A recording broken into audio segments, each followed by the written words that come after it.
Good afternoon. It is Monday, July 27th. Welcome to RSBN Live. I'm Matthew Alvarez. Today in Michigan, the president will start out at Milford, Michigan, viewing a drag race and vehicle demonstration, and then he'll be speaking at General Motors at about 3 o'clock this afternoon. Of course, the president, a proponent of this country doing well, and of course, within the automotive industry. We'll get into some more of that a little bit later. Later in the week, on Friday, President Trump will host the 13th cabinet meeting of his second administration, this time from Camp David. Let's start out our broadcast with a message from President Trump, a Trump on Truth segment, clip 1A. Whichever party terminates the filibuster first will be the party that survives and thrives. If the Democrats win this race, however, America will rapidly become nothing more than a third world nation. President Donald J. Trump. They call it Truth Social for a reason. Truth, right? That is 100% clear. The president doesn't mince words on that. The American people understand that on the right side of history, that if they bypass the filibuster, if the Democrats, get back in power, the House, the Senate, the presidency, all the things, they will go that extreme. So we are in a different time, of course. As I've mentioned before, it's not 1996, it's 2026. I don't mean you change everything because years advance. I'm just saying there are certain things like this that is holding back President Trump's agenda from being the law of the land in the sense of the Save America Act. I'd love to call it the Save America law. Wouldn't that be great? Voter ID, proof of citizenship, stopping all the endless mail-in ballots to everybody except for citizens of our country that are on maybe medical leave or military or traveling for business, that kind of thing. So we'll see what happens. In the meantime, we know President Trump has landed in Michigan. So we'll be getting to that footage here in a little bit. As soon as I hear we have the green light for a press gaggle, of course, just within a few minutes ago, we will air that here on Right Side Broadcasting Network. Also, let's go to clip number 1. Let's go to Arizona. Representative Abe Hamadeh had a statement recently and posted a video. Let's take a look. Hey, everyone. The thing that the media and the communists always say never happens, happened just once again in New Jersey. Over 6,600 illegal aliens were just added to the voting rolls, and they just finally discovered it this week. This is the biggest problem. How are we allowing non-citizens to be voting and deciding American elections? I was a victim of election fraud, and back in 2022, we all saw what happened in Arizona when the machines went down. So election integrity is so near and dear to me. And that's why I came to Congress, to fight for it every single day. Arizona knows it better than most. And I know President Trump, his entire administration with Harmeet Dillon over at the Department of Justice, she's all over it. But we need to pass the Save America Act over in the Senate. We've already done it 3 times here in the House. But we know without fair and honest elections, nothing else matters. So let's keep winning. And I know we're shifting the needle big time right now. Abe Hamadeh doing great things for the people of Arizona and nationally, speaking on a number of topics like you heard there. All right, let's go to Michigan. President Trump recently speaking to the press. Now, specifically, it looks like this is from a press gaggle on Air Force One. So let's go to that right now. Hello, everybody. Hi, Jennifer. Good, sir. Hello, everybody. Do you have a question, Jennifer? Yes.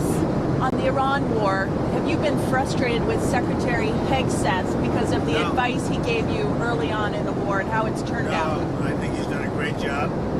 We've pretty much destroyed their military. They want to meet, and we're meeting. We'll see what happens. There's a chance we could make a deal. Without what we did, they wouldn't even be talking to us. They requested a meeting through their surrogates and directly. And we're meeting, and, good things can happen. I guess oil dropped very big today. Stock markets, as of about an hour ago, was like through the roof. But no, they requested a meeting. They would not have requested the meeting if we were doing poorly. The only reason they want to meet is because we've been hitting them very hard. Yeah. How much patience do you have left with the road, sir? I have plenty of time. Plenty of time. Their whole shoreline's wiped out. The strait is in very good shape. And we're talking right now. They wanted to talk. Their people said, please don't shoot last night, the night before, 2 nights.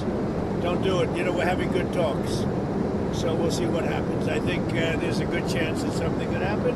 And if it does, good. If it doesn't, we go back to doing what we were doing 2 days ago. Mr. President, what has communication been like with the Houthis and the Red With Sea? who? The Houthis. Are you concerned Well, about we're the dealing with disruptions? Saudi Arabia, and it's a problem that we had a while ago, and we knocked the hell out of them, as you know.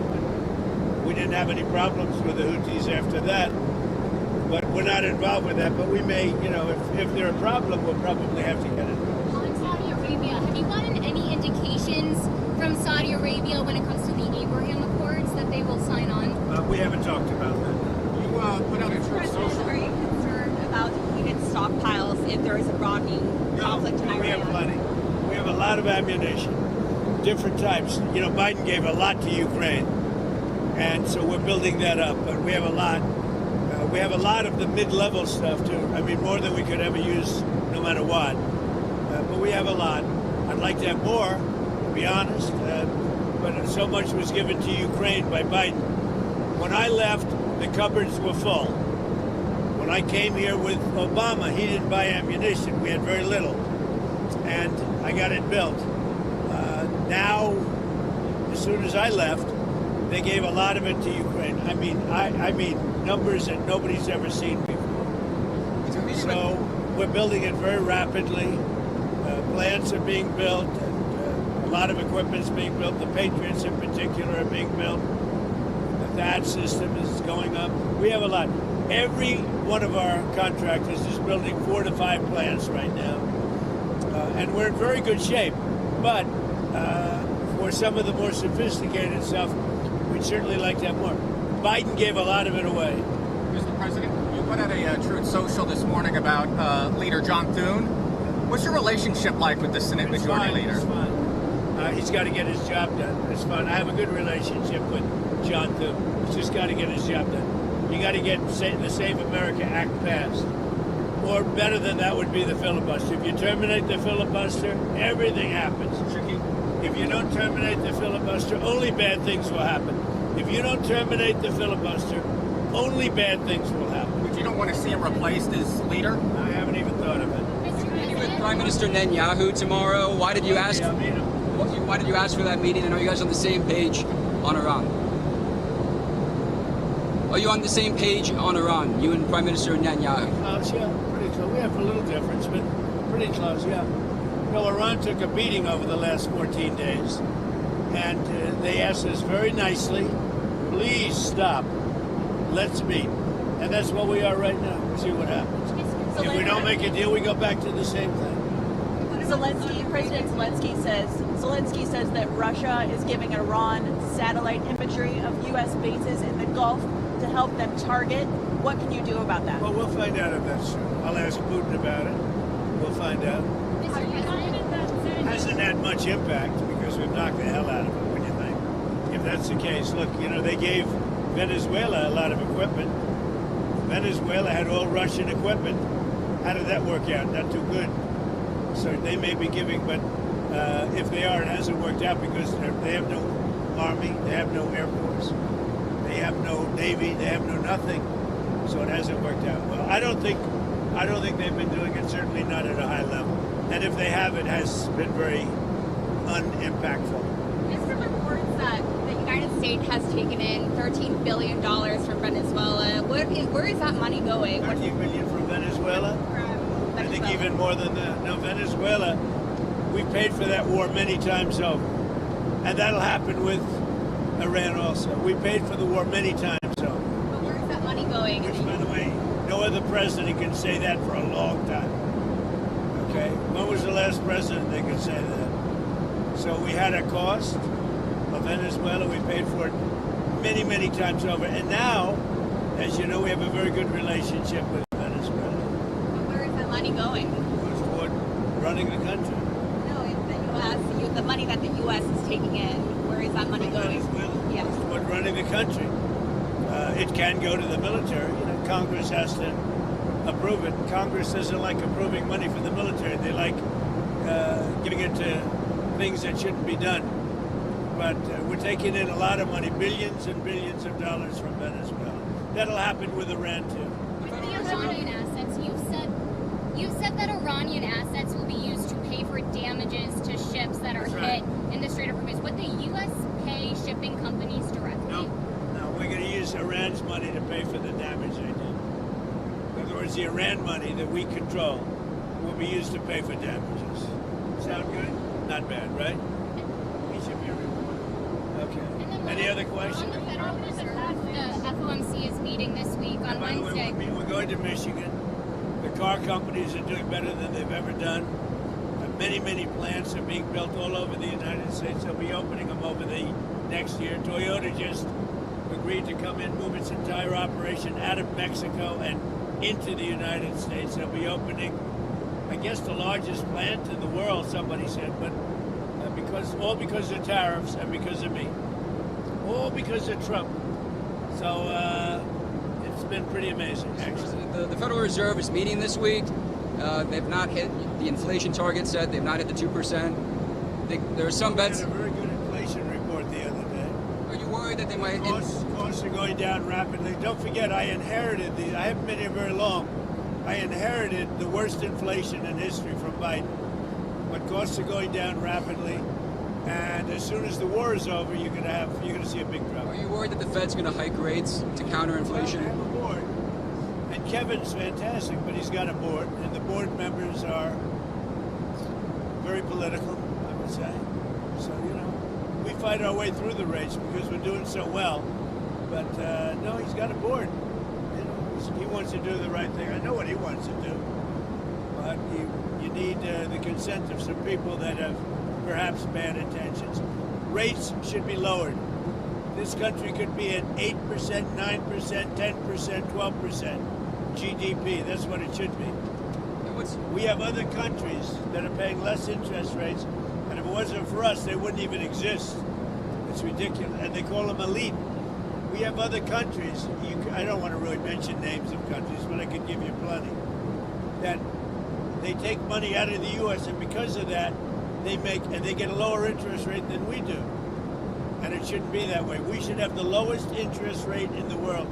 I could take the money that these countries are making, put it into our portfolio, and we should have the lowest interest rate in the world, like it used to be 30 years ago. We always made the lowest rate. If you take a look at like Switzerland, where we have a $30 billion deficit, I could wipe out that deficit overnight. Overnight. That'd be money that would actually indirectly come to us. So we got a lot of interesting things going, but our country is the strongest we've ever been. It's the hottest country anywhere in the world. And frankly, we're being very nice to a lot of countries that would not survive without us. And you know who wouldn't survive without us? Israel. Bibi's coming, he'll tell you. If I didn't get involved and if I didn't blow up those essentially soon-to-be nuclear weapons, the dust, as I call it, Israel would have been terminated months ago and years ago if I didn't terminate the Obama horrible agreement. Prime Minister Netanyahu does disagree with you on the F-35s to Turkey. Are you going to tell Prime Minister Netanyahu opposes sending F-35s to Turkey? Are you going to tell him? Look, Turkey's been a great ally for me. I think he's done a very good job. Did a good job with Syria. He's a friend of mine, and nobody tells me what we should be selling and not. Turkey's been a tremendous ally for me. It was up to Turkey. Turkey's not a big fan of Israel. You know that, right? And not a big fan of Bibi. But they've been great for me. Turkey has been great. Very powerful country, by the way. Tremendous military. Very big military, very powerful military. Has a lot of great equipment. Does Netanyahu want you to strike a deal on Iran? Or does he want you to keep attacking? Bibi has been great. I'm not going to say it. He was a wartime prime minister. We did very well together. And if you look at Iran now, they're 8% of what they were 4 months ago. They're 8% of what they were 4 months ago. So we'll see how this all comes out. Okay? On the Senate, on the SAVE Act, why do you want the U.S. Senate to stay in town? Shouldn't they be out across the country campaigning? What a stupid question. Shouldn't they be out and be campaigning, though? What a stupid question. question. For Jennifer to ask such a stupid, she's a smart person. I knew her all the way back in the Iowa days when she said Trump's going to win. And boy, was she right. So listen, why do I want? The SAVE Act has to be done. They shouldn't leave town. I'm not going to stop them from doing it, but they should get the SAVE Act done. If they don't get it done, it's going to be a very bad thing for the party. And frankly, you know, if you look at it, the SAVE Act is going to be voted against by all Democrats, just so we know. We have some Republicans that I will not comment on, a few of them, probably 4, that we probably won't get the vote. I'd like to comment on them, but I have too much sense to do it. The Democrats are going to vote 100% against voter identification and proof of citizenship. 100%. They want your taxes to go up.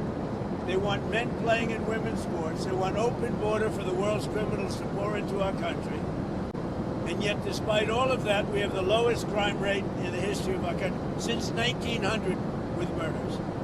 With all of that, with all of the 25 million people, many of them criminals that the Democrats let in. Well, they just announced this morning they want an open border policy where the world's criminals can pour into our country. I think they're crazy. There's something wrong with them. Any other questions? On China, Treasury Secretary Scott Bessent said last week the administration's going to look into whether Chinese AI models are distilling from U.S. models. Do you think China's stealing American IP? Well, you know, they're looking at us or we're looking at them. But we're leading now China substantially in AI, and we're going to keep it that way. We're leading everybody and everything. We have a country that's doing well. Thank you very much, everybody. See you in Michigan. Thank you, Mr. President. I believe that's the first time that we've seen the president inside the Air Force One, the new model of it, of course, the new digs, the color, the inside. There may have been other press goggles, but that's the first time I saw from inside there. So we'll see how they continue to, keep that thing doing its thing. It's great to see it. All right, so let's go to All Family Pharmacy as we await the president in Michigan. You've probably been hearing about the cyclospora parasite that's been making headlines lately. Health officials are investigating this growing outbreak that has now been reported in more than half of our states, so 31 in all. We're told the parasite can cause severe diarrhea, stomach cramps, nausea, and fatigue. It's also a good reminder that unexpected illnesses can simply happen, of course, which is why it's important to have a pharmacy you can count on for easy access to essential medications and physicians that can provide a prescription when you need it. That's where All Family Pharmacy comes in. They've made healthcare simple, and you can order medications on their website and get the prescription from their doctors if needed. Then your medications are shipped directly to your door. They offer antibiotics like Bactim. This is commonly recommended for this infection. So Bactim is Bactim. They also have a number of other medications, from antiparasitic, everyday maintenance medications, allergy medications, and hundreds of other prescriptions. All you have to do is just visit allfamilypharmacy.com/RSBN. You'll get 10% off your order at checkout. Also, what sets them apart as well is this phone number, 561-717-6794, because when you call, you get to talk to somebody. When you call one of these other places out there, these pharmacies, a lot of them, you might have to leave a voicemail, get a call back when they're, available.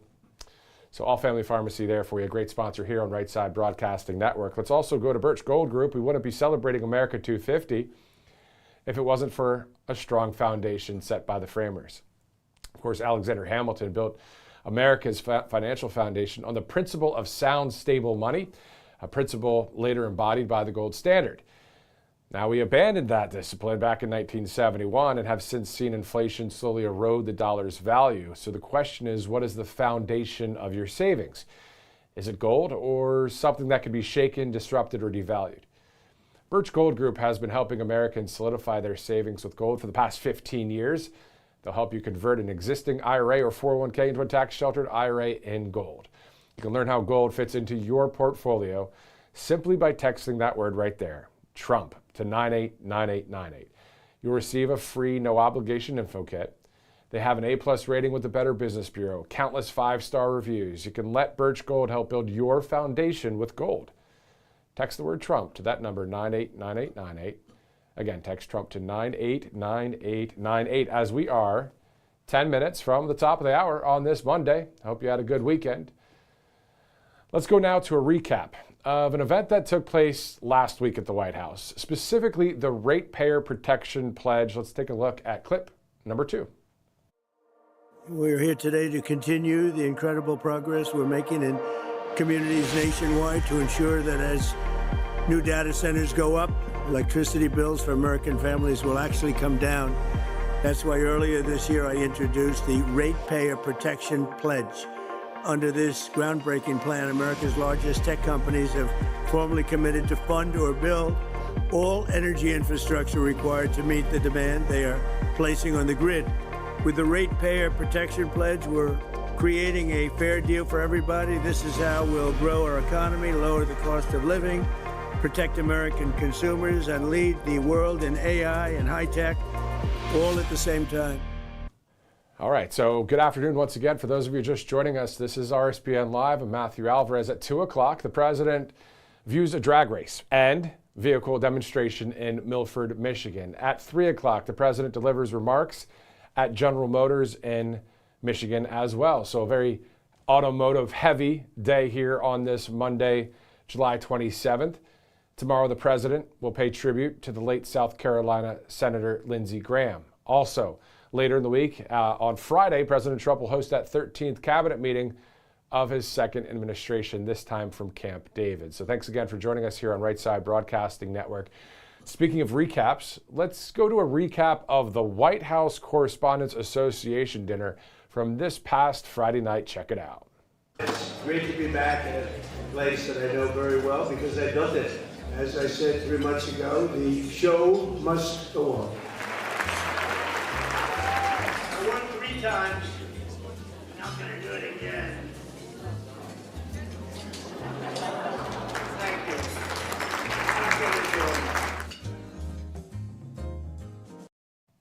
So that was the postcard edition there from the White House. And of course, President Trump putting on the Trump 2028 hat. If you remember in Georgia just last Wednesday, there was this huge Trump 2028 bus that drove by honking a loud horn and everybody's clapping and cheering and having a good time. And of course, the president having a good time as well the other night with putting on the Trump 2028 hat. Now, in a social media post, American Dream Unlocked. That's what the White House is highlighting with the Trump accounts. This from that speech that we were at in Georgia as well. So let's go to clip number 4 as we're live here on Right Side. I'm thrilled to be back in the great state of Georgia with thousands of proud, hardworking American patriots. And every day I've been fighting for the people of Georgia like no president has ever fought before. But perhaps most consequential of all is the provision that the great, big, beautiful bill that we're celebrating today. It's beautiful because it takes care of our youth. It's called the Trump accounts. And under this groundbreaking new policy, every American child gets a tax-free investment savings account that can grow over the course of their childhood and be used for them when they reach 18 or 21. And under the system, every newborn child gets $1,000 deposited in their Trump account at birth. The government is finally giving money back to our children. The money is pouring in because it's really an investment in our future. And all you have to do is go to trumpaccounts.gov and sign your child up for a free investment account today. And so President Trump, of course, in Georgia on Wednesday. Today, if you're just joining us, he's in Michigan today. He's already there. He will be speaking at the General Motors plant, or at least one of the offices there, or factory spots. So we'll be seeing that here on Right Side, including a couple muscle type car situations, drag races, and all sorts of stuff that the president is just going to check out in Michigan as well. And speaking of automotive, this kind of works out. Didn't mean for it to, but it's one of the clips we have, and here it is. There will be some real speed hitting the streets of Washington, D.C. next month as Indy cars will take to the streets. Let's check out clip number 5. Hey, it is David Malukas here, and I am super excited for the Freedom 250 Grand Prix that's coming here August 23rd. I just want to say a special thanks to the Department of the Interior for all the hard work they've put into this and all the time. It really means a lot for us drivers and most importantly the fans that are going to be here enjoying the race. So thank you very much.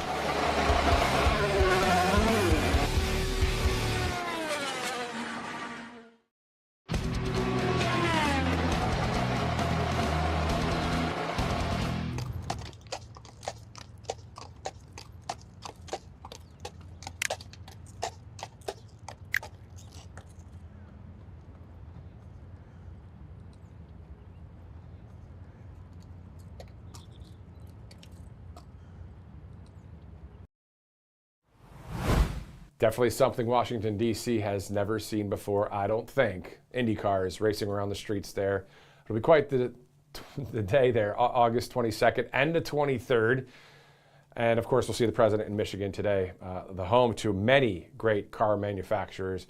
Let's go to Tax Network USA because, you know, a lot of times out there we may have forgot or just didn't file taxes. I mean, at the end of the day, there's all of these unfiled tax returns out there. So have you been filing maybe every year, but still keep on? There's so many different things that could happen here. However your tax issue started, the outcome is unfortunately the same. Your balance is not going down, penalties are growing, interest compounds, and then you got to deal with all those back taxes. So the IRS is not waiting. The IRS is enforcing collections through wage garnishments, bank levies, property seizures, and they also can file for you without your consent. So this is really where Tax Network USA comes in. With over 15 years in business, there hasn't been a tax case they haven't seen it resolved. They specialize in tax controversies and help taxpayers nationwide get back on track by resolving back taxes and unfiled returns once and for all. Great financial peace of mind with this company right here. And even if you owe $1,000 or $1 million or whatever it is, their team has resolved over $1 billion in tax debt. And they can do the same for you, but you have to call now. They're offering this free investigation call with the IRS. And then after that investigation, they'll put a clear case plan in place to resolve your tax problem and get you back on track. It's really about using your legal rights to take control before the government sets the terms for you. So don't wait for another IRS letter or a frozen bank account. Just give them a call there, 877-479-6503, 877-479-6503, or go to tnusa.com/RSBN. Great sponsor here on Right Side. Let's go from Tax Network USA to donating. If you'd like to donate to Right Side, all you have to do is go to rsbnetwork.com/donate. Of course, you know, it costs money to go to that trip in Georgia the other day and to keep things moving here. So thank God for our great donors over the years and our great sponsors here on Right Side Broadcasting Network as we get ready to see that man right there, not that one, but President Trump in Michigan. All right, so let's go to the top of the hour here. We have about 3 minutes out until the top of the hour as we are looking for the fact that yesterday marked exactly 100 days until the midterm election. Here's a video from the Speaker of the House, Mike Johnson.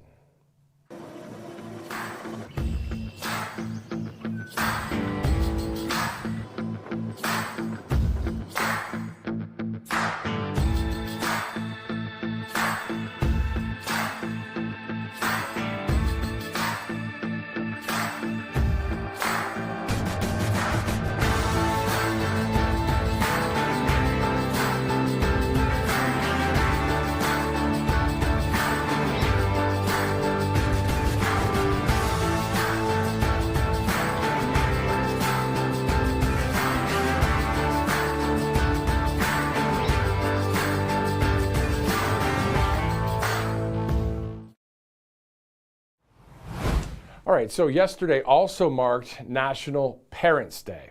Here's Education Secretary Linda McMahon in clip number 7. To our mothers and fathers across the country, happy National Parents Day.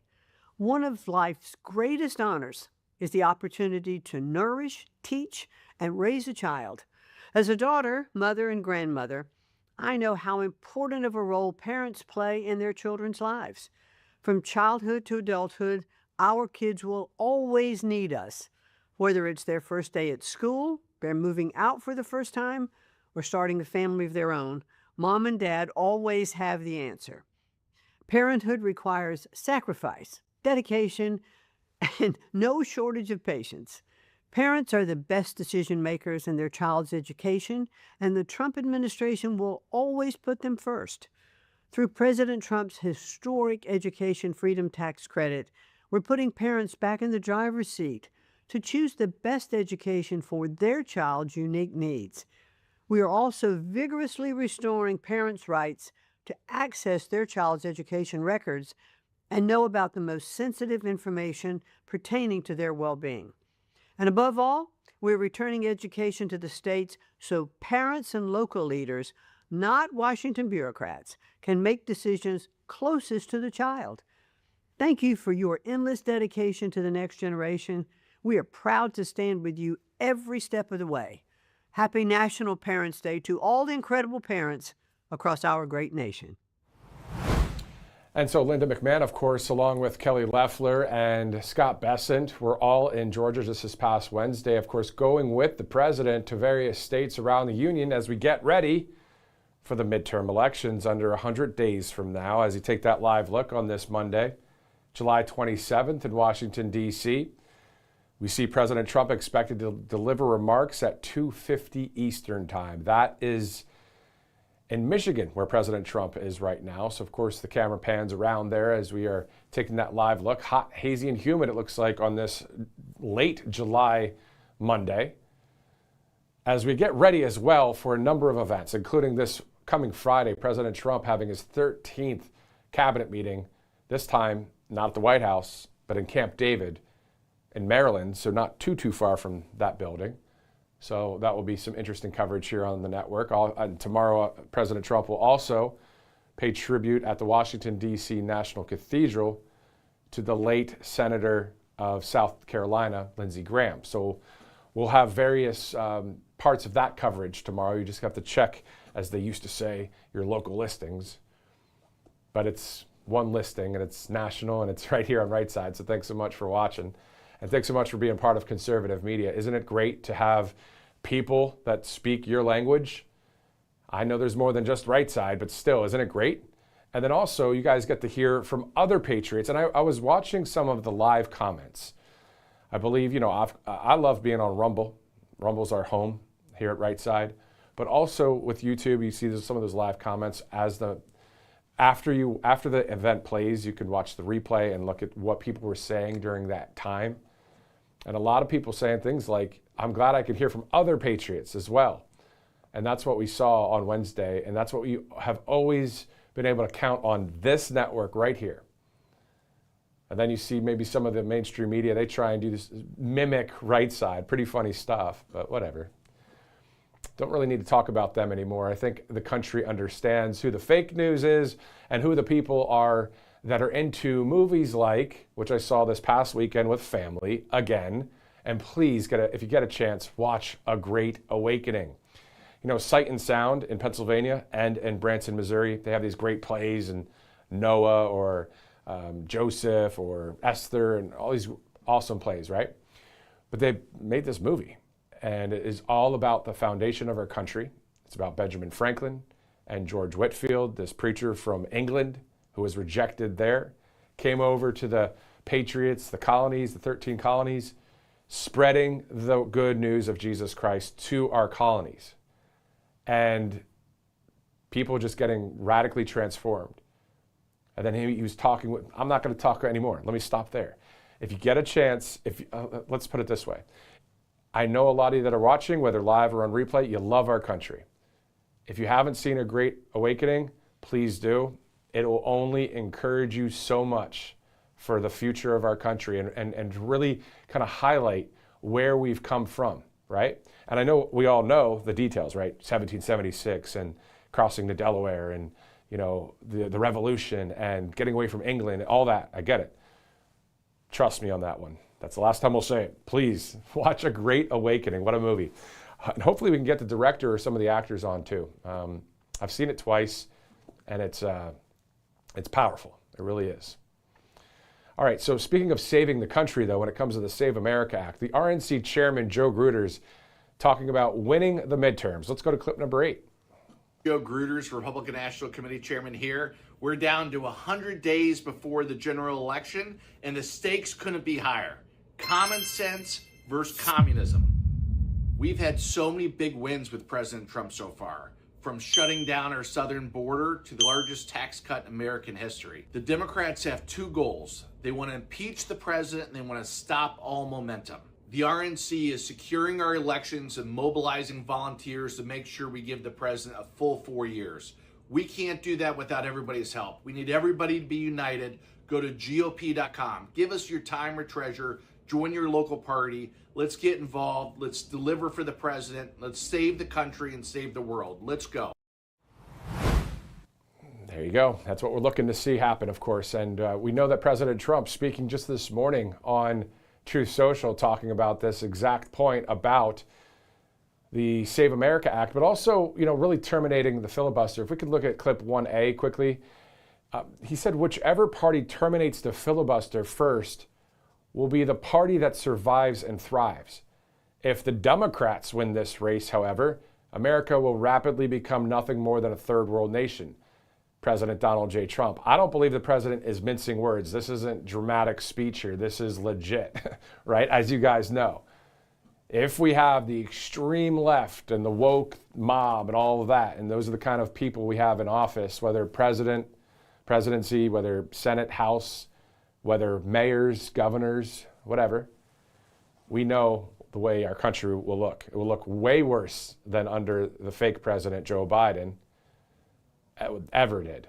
It would look way worse. I know you guys know that. So that's why we keep talking about and harping on the Save America Act. I mean, what else can we do? We can fight for our freedom legally, lawfully, and spiritually. That's it. All right, let's go to a couple sponsors as we await the president there in Michigan. Our first one is All Family Pharmacy. You see it right there. So you've probably been hearing about that cyclospora parasite. It's been making headlines lately. Health officials are investigating a growing outbreak that has now been reported in about 31 states. Now, the parasite can cause all sorts of awful symptoms, including stomach cramps, severe diarrhea, nausea, fatigue. The list goes on. It's also a good reminder that unexpected illnesses can happen, which is why it's important to have a pharmacy you can count on for easy access to essential medications and physicians that can provide a prescription when you need it. That's really where All Family Pharmacy comes in, because they've made healthcare simple. This is how it works. You can order medications on their website. You get the prescription from their doctors if needed. Then your medications are shipped directly to your door.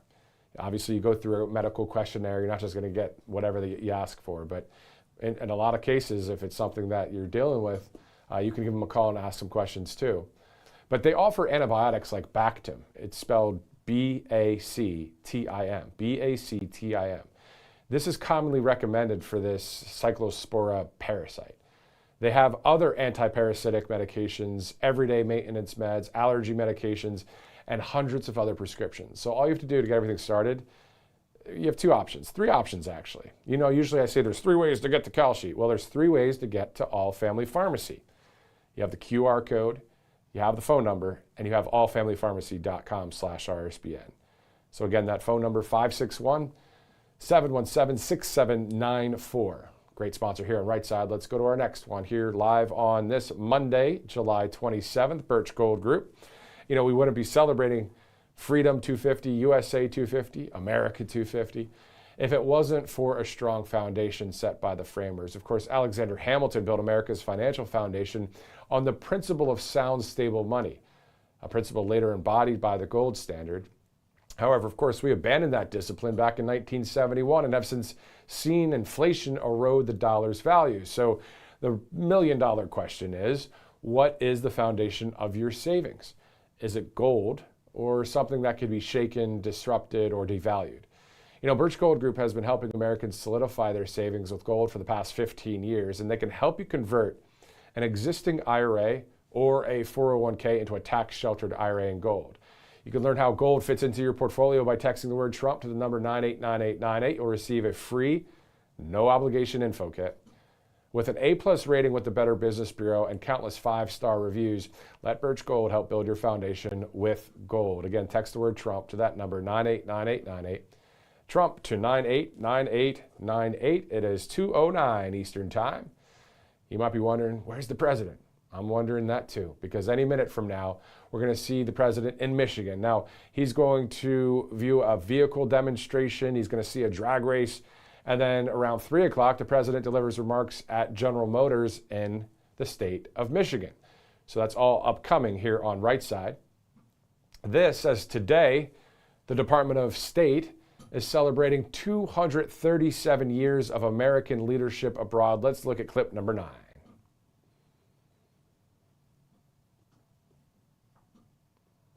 This is the face of the United States. In fact, if you think about it, for many people on this planet, their only interaction with America in many cases, there's no other agency in the world, there's no other agency in our government that I'd rather lead. My sincerest hope is that we will be able to leave the future generations with a country and a planet safer and better than the one that was left for us.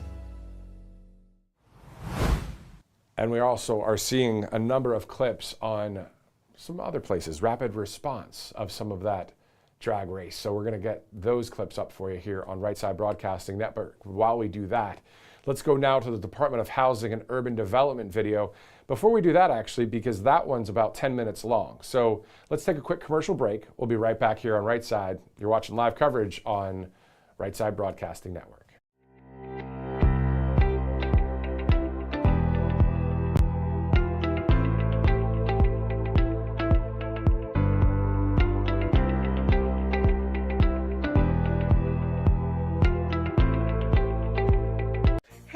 It's Silk from Diamond and Silk Chit Chat Live. Look, don't forget to watch my show right here at Right Side Broadcasting Network, and I want you to support Right Side Broadcasting Network. It's imperative that you do so, okay? Bye-bye. Welcome to Right Side Broadcasting Network, your trusted conservative news outlet. At RSBN, we deliver the truth when the mainstream media falls short. Since 2015, we've proudly broadcasted every single one of President Trump's iconic MAGA rallies, bringing you the excitement and energy live before anyone else. By watching RSBN, you get an unfiltered front row view of the action on the ground. We interview the crowds to give a voice to millions of Americans just like you. We show you President Trump's speeches in their entirety, free from interruptions and censorship. We cover the stories that matter to you with the integrity and passion you deserve. Thank you for choosing RSBN as your home for America First news. Together, we stand strong, united, and informed. So join us and be part of the right side of history. MyPillow's second annual mega sale is finally here. Get our patented premium MyPillows that adjust your exact individual needs to give you the best sleep of your life. When I got MyPillow, I'm asleep almost immediately. I stay asleep at night and I wake up more well-rested in the morning. I guarantee they're going to be the most comfortable pillows you'll ever own. King size only $24.98, queen size only $19.98. Giza Dream bed sheets, the best sheets in history, as low as $29.98. Lux Pierce 6-piece towel sets, towels that actually dry you. What a concept. Now only $39.98. And our made in the USA mattresses and mattress toppers as low as $99.98. So go to mypillow.com or call the number on your screen. Use your promo code to take advantage of our second annual mega sale. Plus free shipping options available when you order today. So don't delay, order now. All right, getting ready to show you that one clip that we're seeing where President Trump checking out some of the drag races going on in Michigan before speaking at General Motors, which is going to be at the top of the hour. And all I have to say about this next clip, clip number 12, thank God for the United States Coast Guard.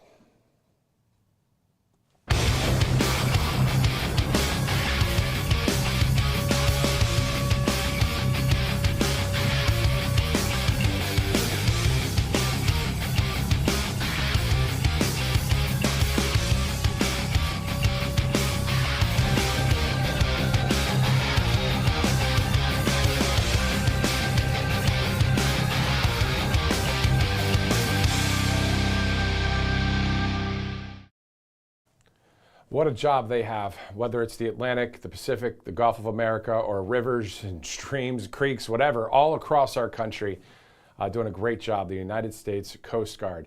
Now, indirectly, this next clip has a lot to do with that too, because how about all of those interdictions, they call them, when it comes to boats that have illegal aliens, illegal drugs on them, trying to come in through the area or to the country. The U.S. drug czar, Sarah Carter, also recently released a message. Let's go to clip 14.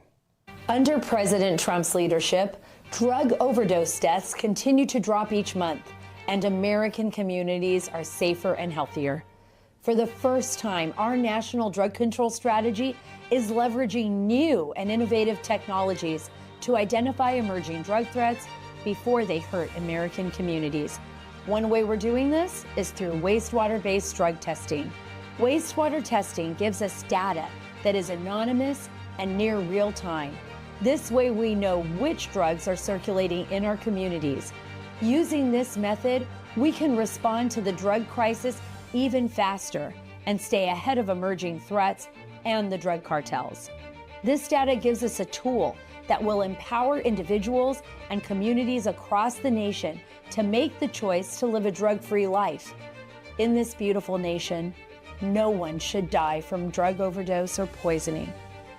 I ask all of you to join us in this effort to save your lives, American lives, which starts by protecting your homes and your communities from illicit drugs. Knowledge is power. Thank you. All right, so we are live here on Right Side Broadcasting Network. Let's go to a few of our sponsors as we await the president in Michigan. We can go to calshi.com/RSBN. Of course, the QR code, the app, or the website, calshi.com/RSBN. And just checking out the website here, will the SAVE Act become law? You know, people are putting money on the line for this or just checking out polls. Trump Truth Social post this week, question mark. How many from July 26th, so just yesterday, until August 1st? Will crypto market structure legislation become law? Will Mitch McConnell resign his office before the midterms? People wondering what's going on there. How many states will Trump visit this month? Will the U.S. confirm that aliens exist? All sorts of stuff. As I mentioned, not only political, election style topics, there's sports, there's culture, crypto, commodities, the economy, all sorts of stuff there, even weather. So check it out, calshi.com/RSBN. Also, another great sponsor here on Right Side Broadcasting Network is that one right there, Cove Pure. Live pure, drink pure, saying it in the wrong order, covepure.com. Most of us know there's chlorine in our tap water. We sometimes can smell it, maybe you shrug, then you just drink it anyway because we've been told it's what keeps our water safe. But what they don't tell you is what chlorine becomes after it's added to your water. And that's why it's so important to filter your water through Cove Pure. Chlorine itself isn't even the biggest problem. Chlorine levels in your water are regulated, but what's not regulated is chemicals that form when chlorine reacts with naturally occurring organic matter from rivers, soil, and plant matter. So we're told when chlorine interacts with those particles, it creates chemical byproducts called THMs. The government itself calls these THMs probable human carcinogens. They've been linked to disruption of your gut and also to cancer. Those pitcher filters that you see at the store, they just won't fix this. They improve the taste of chlorine, they mask it, but THMs require something far more powerful, and that's exactly what Cove Pure is. Their ClearWave reverse osmosis technology is certified to remove up to 99.9% of contaminants. And it's not just chlorine or THMs. They also can get fluoride and PFAs, pharmaceuticals, all out of that water. And this thing doesn't take up much room at all. You can see it on the screen there, definitely just on your countertop. You don't have to call someone in to install it. You just plug it in, and then you can press any button if you want hot, cold, or warm. So it's a very, very cool machine, but not only that, you get healthy water, and it tastes better. No more waiting for that kettle to boil to make a cup of coffee or tea either. So the feedback on Cove Pure from our viewers has been incredible. People have told us they can literally taste a difference. So clean water is one of the best investments you can make for you and your family's health. So right now, for our RSBN viewers, you get $250 off. Just use the link, covepure.com/RSBN, covepure.com/RSBN. Definitely worth the investment. This is a long-term investment right here. Worth it all day. Good stuff right there, covepure.com/RSBN. All right, it is 2:19. It is Monday, of course, July 27th. It's not every day that you see the Commander-in-Chief in Michigan and checking out a drag race. Well, let's look at clip number 21.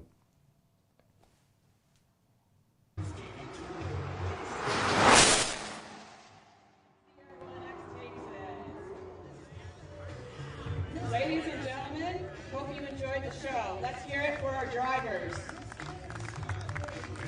As today's event comes to a close, we'd like to thank the President, Donald J. Trump, for taking the time to join us here at Delta Motors Vehicle Dynamics Test Area.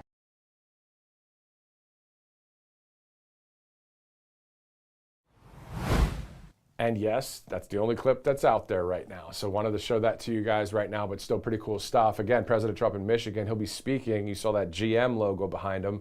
Of course, General Motors, the president to speak at about 3 o'clock. So we're getting there. We're looking forward to seeing the president speak to auto workers and to Michiganders and to our country. Let's go from Michigan to one of my favorite states. Now, it's only my favorite state. Well, there's a few people I know that live there, so that's cool. It's the government. Nah, I'm not big into the government, but the beauty is awesome. The state of the Centennial State, Colorado. All right, so Colorado Representative Gabe Evans has been speaking about defeating the Democrats this November. Let's go to clip 16. Hey, it's Gabe Evans. I'm out doing my evening chores, checking on my cows, and while I'm doing that work, I'm thinking about how my opponent, Manny Rutinel, called farmers and ranchers horrific and exploitive, and then voted for laws and policies down at the Colorado State Capitol that hurt our farmers and ranchers. That's important because we have an election here in just 100 days. So if you want to help our farmers and ranchers, if you want to protect jobs, protect our economy, protect our food supply, and save Colorado, make sure you vote, and vote Republican. Gabe Evans.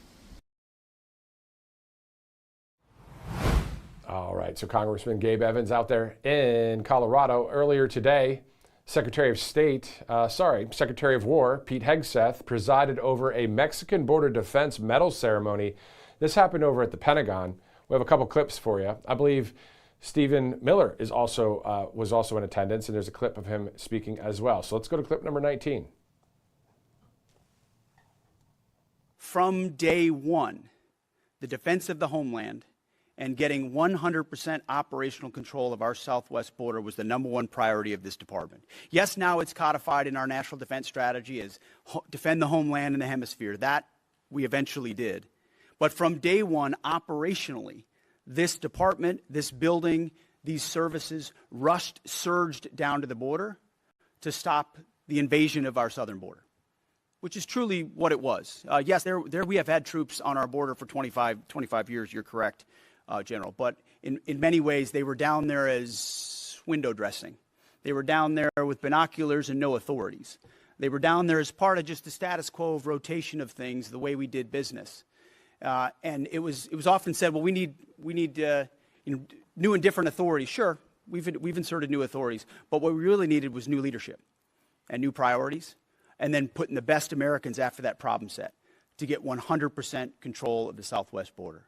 So to this group, I say this group is here, the highest levels of leadership in our department, because we recognize how fundamental and important your mission is, how difficult it has been, the challenges you've had to adapt to. But it's taking the skill sets that our generation of warfighters have learned overseas for 2 decades and applying a defense in depth on our own southwest border. Turns out we're pretty good at it.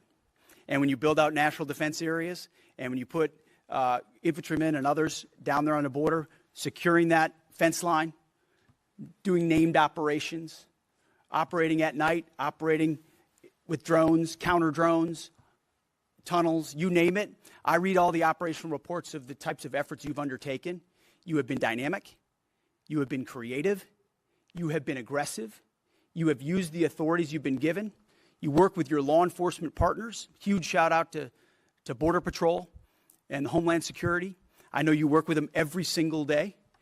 Their authorities complement yours. Your authorities complement ours, because we're all Americans securing our border and stopping that invasion. And that's why for over a year, there's been effectively 0 illegals crossing our border, effectively 0, especially on the national defense areas, because we decided our soil, our homeland will be defended. And we will utilize our troops in those places to do it and give them maximum authorities to ensure that we stop the invasion of our southwest border. And like so many great things, like the name Department of War, it's not a new thing. It's a restoration. It's a reestablishment. We were the Department of War all the way up until World War II, and we are again. Well, this Southwest Border Medal, the Mexican Border Defense Medal, was established in 1918 to stop other incursions and invasions. And so we're not creating something new. We actually revived the exact same medal from 1918 to be given to all of you today as a reflection that this service is an extension. We stand on the shoulders of other great Americans who defended this nation. And it always requires the real 1% to do difficult things in difficult places without enough recognition. And the reason we're bringing you all here is because every single soldier, Marine, and one sailor seated here represents thousands of others who have done this mission on our southwest border and are doing it right now. And we're getting the reports about it right now. And the cartels are having to deal with the realities that they can't cross our border and can't bring the drugs and the death and the human trafficking that they brought for far too long that killed way too many Americans. This, from the very minute the president put his hand on the Bible, has been the highest priority of this administration. And I remember distinctly in the hours after the inauguration, the airlift had already begun. Massive assets were being mobilized and moved down to the southern border. There has never been in history, to my knowledge or awareness, a more radical day and night shift in the security posture of a country than what happened to that border between January 20th and January 21st. Never in history has a nation achieved such a complete turnaround in its security posture in so short a time. And that was led and driven out of the Department of War with an urgency and a speed and a ferocity that I've never witnessed before in any other policy area that I have ever worked on.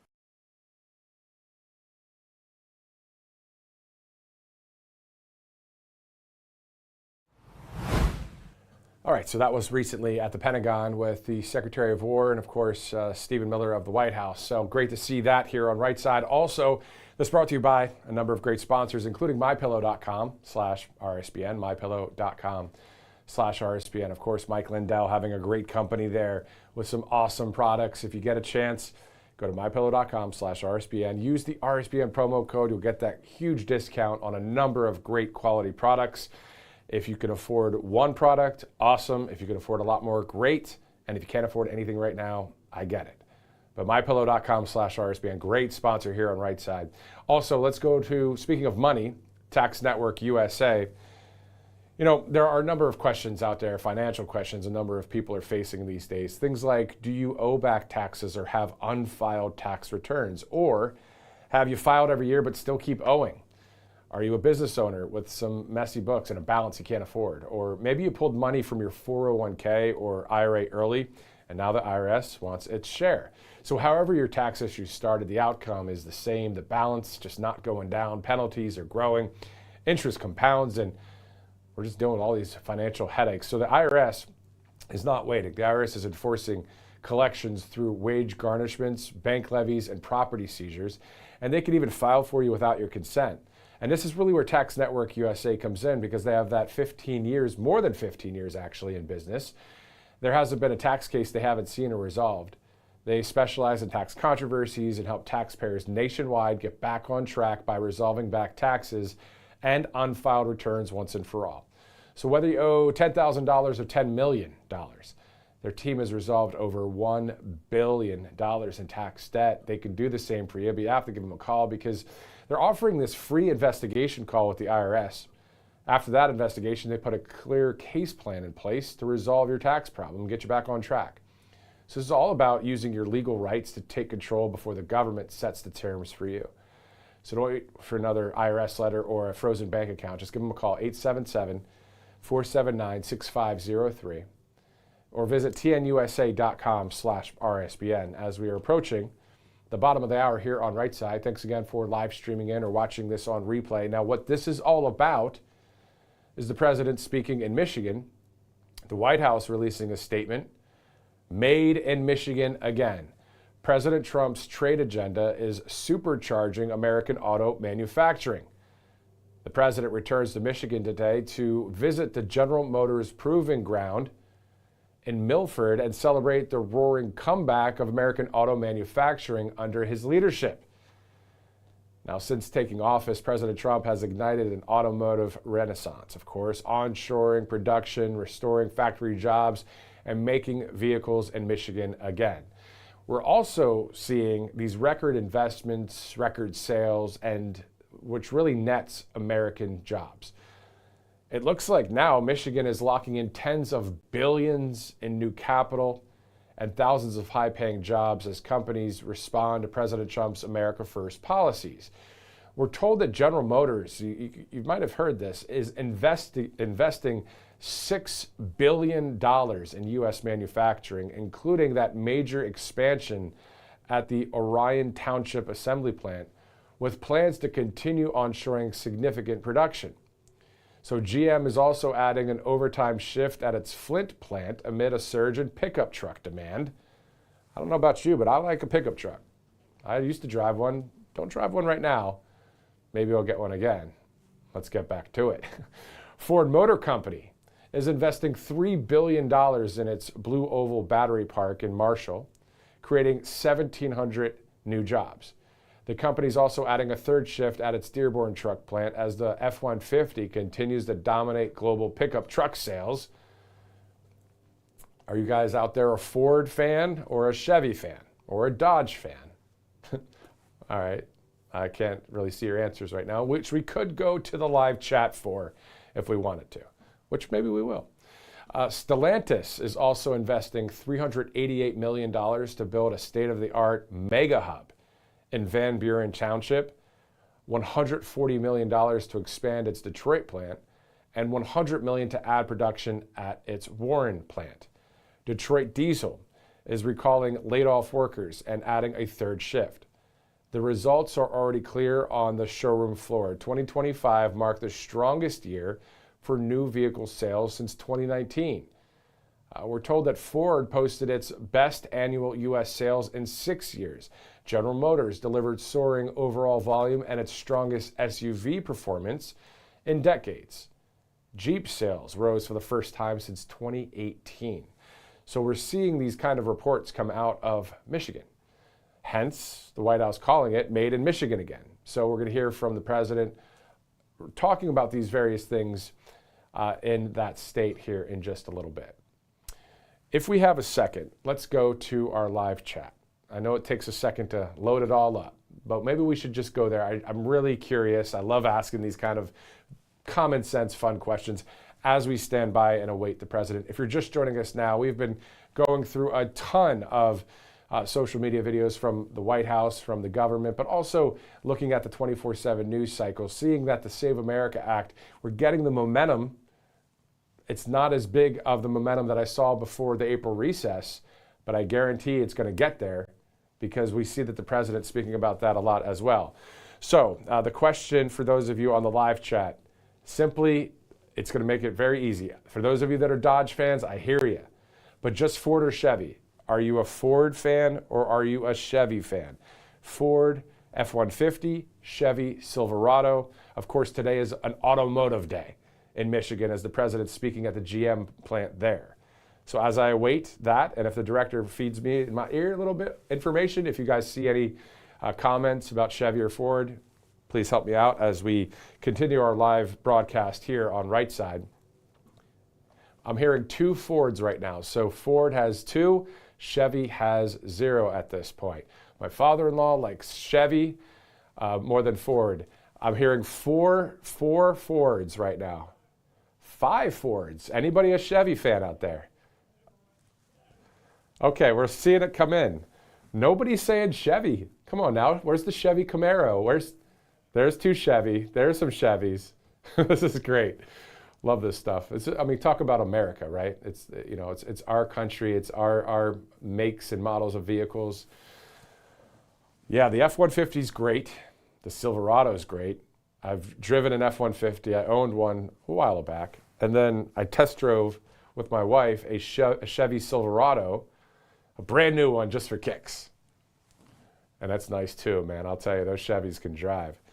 All right, so we got some fun stuff here. Chevy or Ford, okay. And then if I say Mustang or Camaro, of course, we'll have the same split here because the people that are saying Ford will say Mustang, and the people will say Camaro or Chevy will say Camaro. I see Corvette there. That's awesome. All right, well, good stuff. I love it, guys.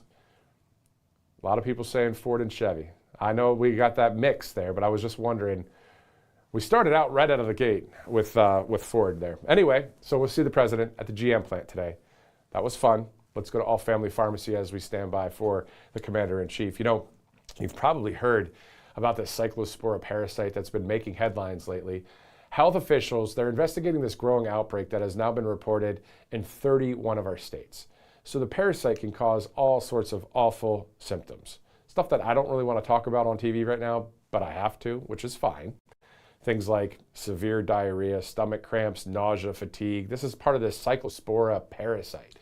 Ugh. It's also a good reminder that unexpected illnesses can happen, which is why it's so important to have a pharmacy you can count on for easy access to essential medications and physicians that can provide a prescription when you need it. That's where All Family Pharmacy comes in. They've made healthcare simple. You can order medications on their website, get the prescription from their doctors if needed, then your medications are shipped directly to your door, and then they offer antibiotics like Bactim, B-A-C-T-I-M. This is commonly recommended for this parasite that's out there. They also have other antiparasitic medications, the everyday maintenance meds, allergy meds, and hundreds of other prescriptions. So all you have to do is just go to allfamilypharmacy.com/RSBN. Use the code RSBN at checkout. You get that 10% off. Also, the QR code's a great way to get there. And then the third way is giving them a call. That's what's awesome about All Family Pharmacy. You can actually reach somebody and not have to wait an hour for some voicemail that you left and all that kind of thing. So 561-717-6794. All Family Pharmacy is the sponsor, but also the great American independent pharmacy, allfamilypharmacy.com. Let's go to our next sponsor here. You see Birch Gold Group. You know, we wouldn't be celebrating our 250 years of freedom if it wasn't for a strong foundation, of course, set by our framers. Within the financial arena, Alexander Hamilton built America's financial foundation on the principle of sound, stable money, a principle later embodied by the gold standard. However, we abandoned that discipline in 1971 and have since seen inflation erode the dollar's value. So the question is simple. What is the foundation of your savings?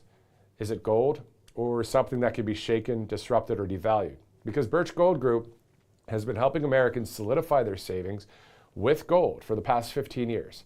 And they can help you convert an existing IRA or a 401k into a tax-sheltered IRA in gold. So you can learn how gold fits into your portfolio by texting the word Trump to 989898. You'll receive a free, no-obligation info kit with also the fact that Birch Gold has this A+ rating with the Better Business Bureau, countless 5-star reviews, so you can let Birch Gold help build your foundation with gold. So simply text the word Trump to the number 989898. Again, it's Trump to 989898. As you see there, diversify your IRA or 401k. Get a free info kit on gold IRAs. Great sponsors here on Right Side Broadcasting Network. Let's get back to it as we await the president. Let's now go to the Department of Housing and Urban Development. This is a video about historic homes, but the home you're about to see, thank God for Thomas Jefferson and the home he had, Monticello. Let's take a look at clip number 11. Thomas Jefferson's Monticello. Few figures of the American founding contain more brilliance, more vision, or more range than Thomas Jefferson. He was a writer, lawyer, diplomat, architect, inventor, musician, gardener, scholar, and president. He read widely, thought deeply, and seemed forever drawn toward the next question, the next improvement, the next horizon. But above all, Jefferson was America's great philosopher of liberty. In the Declaration of Independence, he gave the revolution its immortal words, "All men are created equal." That sentence changed the course of American history. It became a promise to the new nation, a challenge to every generation, and an inspiration to people across the world who long to be free. Jefferson helped give language to the American cause. He served as governor of Virginia, minister to France, Secretary of State, Vice President, and finally, the third President of the United States. During his presidency, the Louisiana Purchase doubled the size of the nation and opened a new chapter in American history. Yet Jefferson is remembered not only through his writings or his public offices. He is remembered through his home. Monticello is unlike almost any other home in American history because it is Thomas Jefferson's personality set in brick, glass, timber, and stone. It reveals his love of architecture, books, invention, science, gardening, hospitality, and the ordered beauty of the classical world. To understand Monticello is to understand Jefferson's imagination. It was not simply where he lived. It was where he studied, designed, wrote, entertained, experimented, and dreamed of the republic he helped create. The name Monticello in Italian means little mountain. It was a fitting name for the home Jefferson built on a mountaintop overlooking the rolling hills of Virginia. Jefferson inherited land from his father, Peter Jefferson, and grew up nearby at a place called Shadwell. But this mountain held his imagination. As a boy, he knew the land. As a young man, he chose it as the place where he would build the house that would become the great project of his life. He began planning and building Monticello in 1768. The first version of the house was largely completed by the early 1780s. But Jefferson was never content to leave it alone. For him, Monticello was not a finished object, it was a living experiment. After serving as a foreign minister to France, Jefferson returned with a deeper admiration for European architecture, especially the classical forms he had studied in books and seen abroad. Beginning in the 1790s, he undertook a major redesign of Monticello, more than doubling the size of the home and shaping it into the elegant masterpiece known today. Jefferson taught himself architecture and once called it his delight. At Monticello, the delight became a lifelong pursuit. He altered, refined, expanded, and improved. He concealed service spaces beneath terraces. He designed rooms to maximize light and order. He brought classical ideals into the Virginia landscape. One of Monticello's most distinct features is the dome. Set above the west front of the house, it gave the home a form unlike any other residence in early America. The house became one of the finest examples of early classical revival architecture in the United States. Jefferson's architectural vision reached beyond Monticello. He helped shape the design of the Virginia state capitol and influenced the use of classical forms in the young republic. He believed architecture could teach a people what they were meant to become: ordered, enlightened, self-governing, and free. Monticello reflects Jefferson because every room seems to reveal a part of his restless mind. His private cabinet was the center of his daily work. Here, Jefferson read, wrote, studied, calculated, and corresponded. It was less a simple office than a workshop of thought. In this room, Jefferson surrounded himself with tools for learning and efficiency. He used a revolving chair, a revolving book stand that allowed him to consult several books at once, and copying device known as a polygraph. Jefferson did not invent every device he used, but he loved instruments that helped the mind move faster and remember more. And he wrote constantly. Across his lifetime, Jefferson produced thousands upon thousands of letters. Many were composed here, including the famous retirement correspondence he shared with John Adams. From Monticello, two old revolutionaries looked back on the founding, debated the future, and reflected on the meaning of the republic they had helped create. Jefferson loved writing, but he may have loved reading even more. His library was one of the greatest private collections in America. After British forces burned the Capitol during the War of 1812, destroying the Congressional Library, Jefferson offered his own collection to the nation. In 1815, Congress purchased 6,487 volumes from him, helping rebuild the Library of Congress. Even after selling his books, Jefferson began collecting again. He famously wrote, "I cannot live without books." For Jefferson, books were not decoration, they were tools of liberty. He believed that an educated people were essential to the survival of a free republic. In 1816, he warned that a nation expecting to be ignorant and free expected what never was and never will be. At Monticello, learning was not an ornament of life. It was part of citizenship. The library, the cabinet, the instruments, the letters, and the designs all pointed toward a single belief: that knowledge could improve both the individual and the nation. The entrance hall reveals another side of Jefferson: the collector, the host, and the man of the wider world. Visitors entering Monticello encountered a room filled with maps, artwork, Native American objects, natural specimens, and items connected to the Western expedition of Lewis and Clark. Jefferson designed the hall almost like a museum, a place where guests could glimpse the vast continent that the young nation was beginning to understand. There, visitors also saw the Great Clock, one of Monticello's most memorable features. Designed by Jefferson and built in the 1790s, The clock had both interior and exterior faces and marked not only the hours but the days of the week. Its weight descended along the wall and even into the space below, turning time itself into a visible piece of machinery. Monticello was full of such details. Nothing was accidental. Every object, every room, every view seemed to express Jefferson's belief that life could be improved through reason, taste, knowledge, and design. When he was not reading, writing, or designing, Jefferson welcomed a steady stream of guests. In retirement, Monticello became a place of conversation and hospitality. Visitors came to see the author of the Declaration, the former president, and the sage of Virginia. They found a man surrounded by books, inventions, gardens, and memories of the Revolution. The grounds reflected Jefferson's mind as much as the rooms did. His gardens showed his curiosity about plants, food, climate, and cultivation. His terraces and views revealed an architect's eye for harmony between house and landscape. From the mountaintop, Jefferson could look out across the Virginia countryside and imagine a republic rooted in land, learning, and self-government. But Monticello was also a plantation, and that part of his story must be remembered with honesty and respect. The beauty, comfort, and daily operation of the estate depended on the labor of enslaved men, women, and children.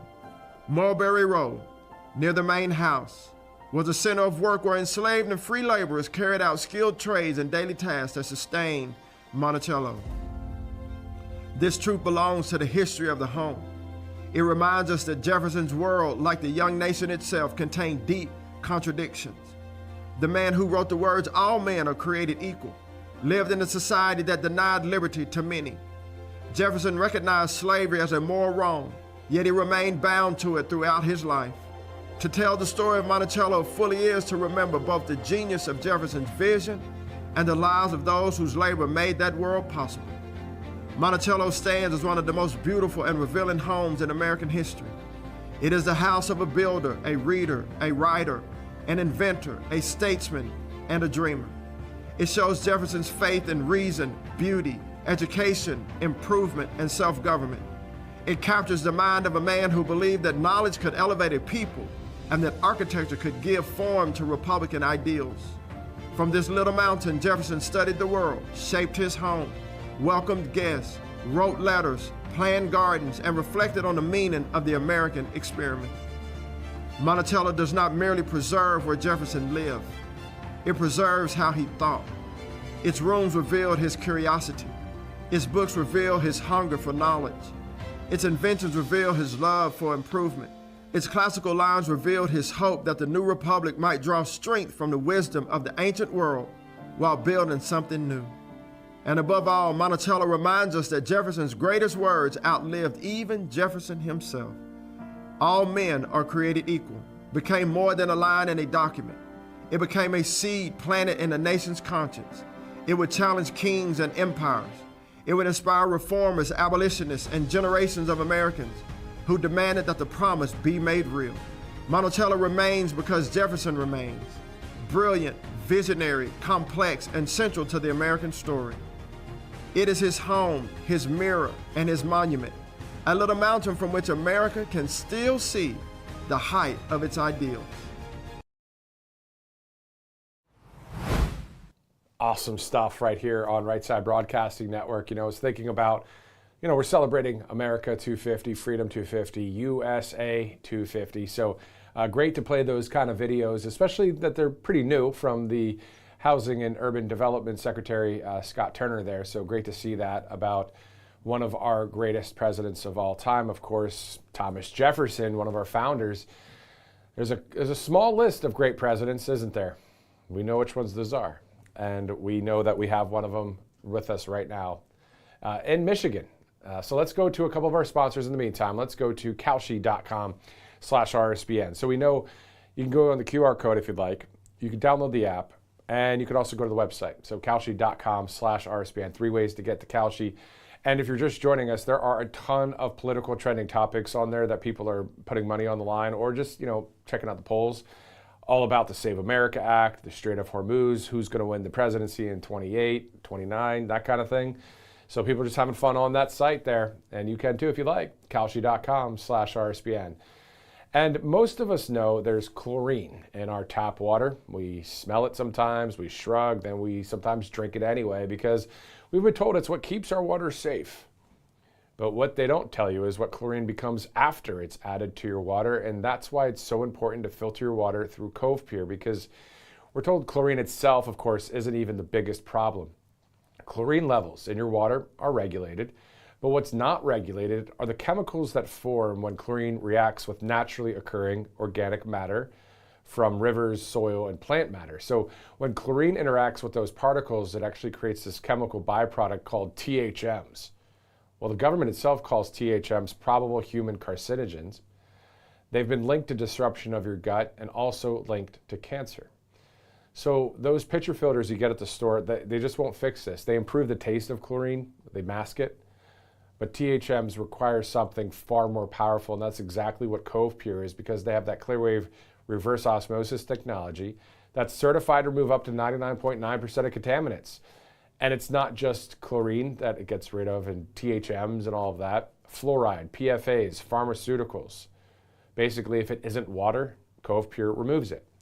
And this thing doesn't take up much room at all. All you have to do is just put it on your counter and plug it in. You don't have to call someone in to install it. And the best part about Cove Pure is it lets you choose whatever temperature water you want. So no more waiting for the kettle to boil to make a cup of tea or coffee. Just tap a button, you get hot, cold, or warm water instantly. And the feedback on Cove Pure from our viewers has been incredible because people have told us they can literally taste the difference. You know, clean water is one of the best investments you can make for you and your family's health. Right now, they're giving all of our viewers here $250 off if you use our link. So it's covepure.com/RSBN. And that's not just a line in an advertisement. Of course, you have to sell a product, right? But this is literally, I 100% believe it's one of the best investments you can make for you and your family's health is just having clean water when it comes to getting rid of those contaminants that are in there. And on top of that, the taste of tap water and all the other stuff that could be in there, it's awful. And depending on where you live around the country, it could be worse in other places than other places, but still, it's still stuff that needs to be taken out, and that's what Cove Pure is all about. We're 8 minutes from the top of the hour, and that's about when President Trump's going to speak at the GM plant there. And specifically, let's go to a GM plant where we just saw President Trump touring some of the vehicles there. And just a quick reminder, GM, of course, produces Chevy, GMC, Cadillac, Buick. My buddy was telling me about an SUV the other day. He says, oh, one of the best SUVs is the Cadillac SUV. It's the nicest one. Okay, cool. I might agree with that, but Chevy, the Suburban, the Tahoe, just run-of-the-mill are awesome vehicles. There's a ton of them in the South, by the way. Wow. And of course, a Chevy Silverado, and the list goes on. Let's take a look at President Trump as he tours those vehicles. Clip number 21.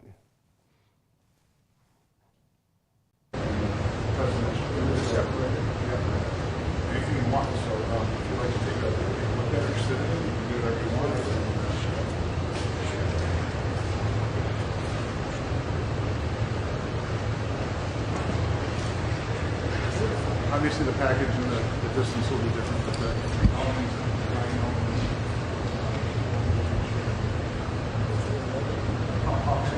there's no two of these that are the same. They have a total about Vanderbilt.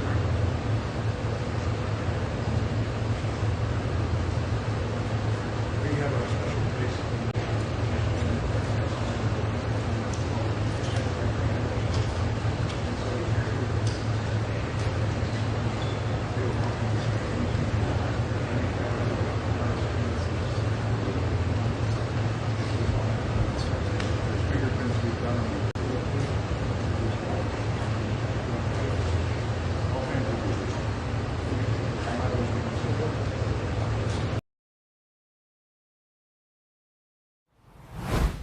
And a quick story about Chevy, since President Trump is at a GM plant today. I remember the new car smell of a 1988 Chevy Nova back in the day. My mom purchased a gray four-door Chevy Nova.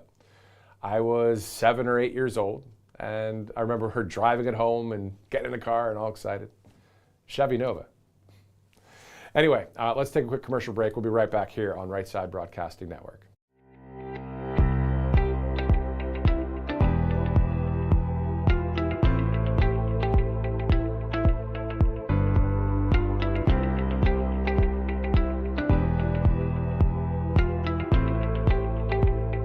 Hey y'all, it's Silk from Diamond and Silk Chit Chat Live. Look, don't forget to watch my show right here at Right Side Broadcasting Network, and I want you to support Right Side Broadcasting Network.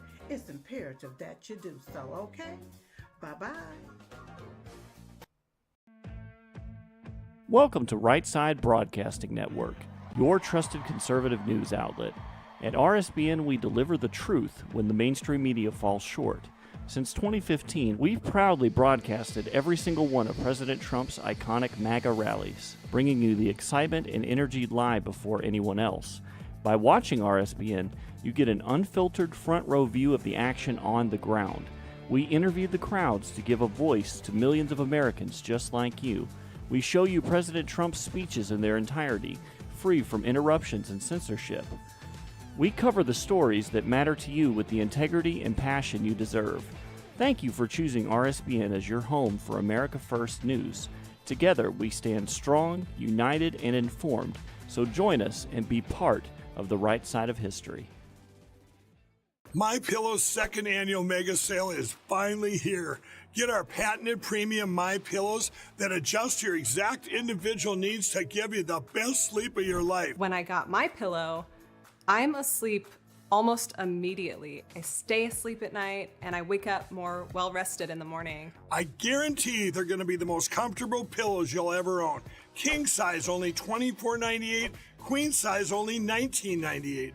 Giza Dream bed sheets, the best sheets in history, as low as $29.98. Lux Pierce 6-piece towel sets, towels that actually dry you. What a concept. Now only $39.98. And our made in the USA mattresses and mattress toppers as low as $99.98. So go to mypillow.com or call the number on your screen. Use your promo code to take advantage of our second annual mega sale.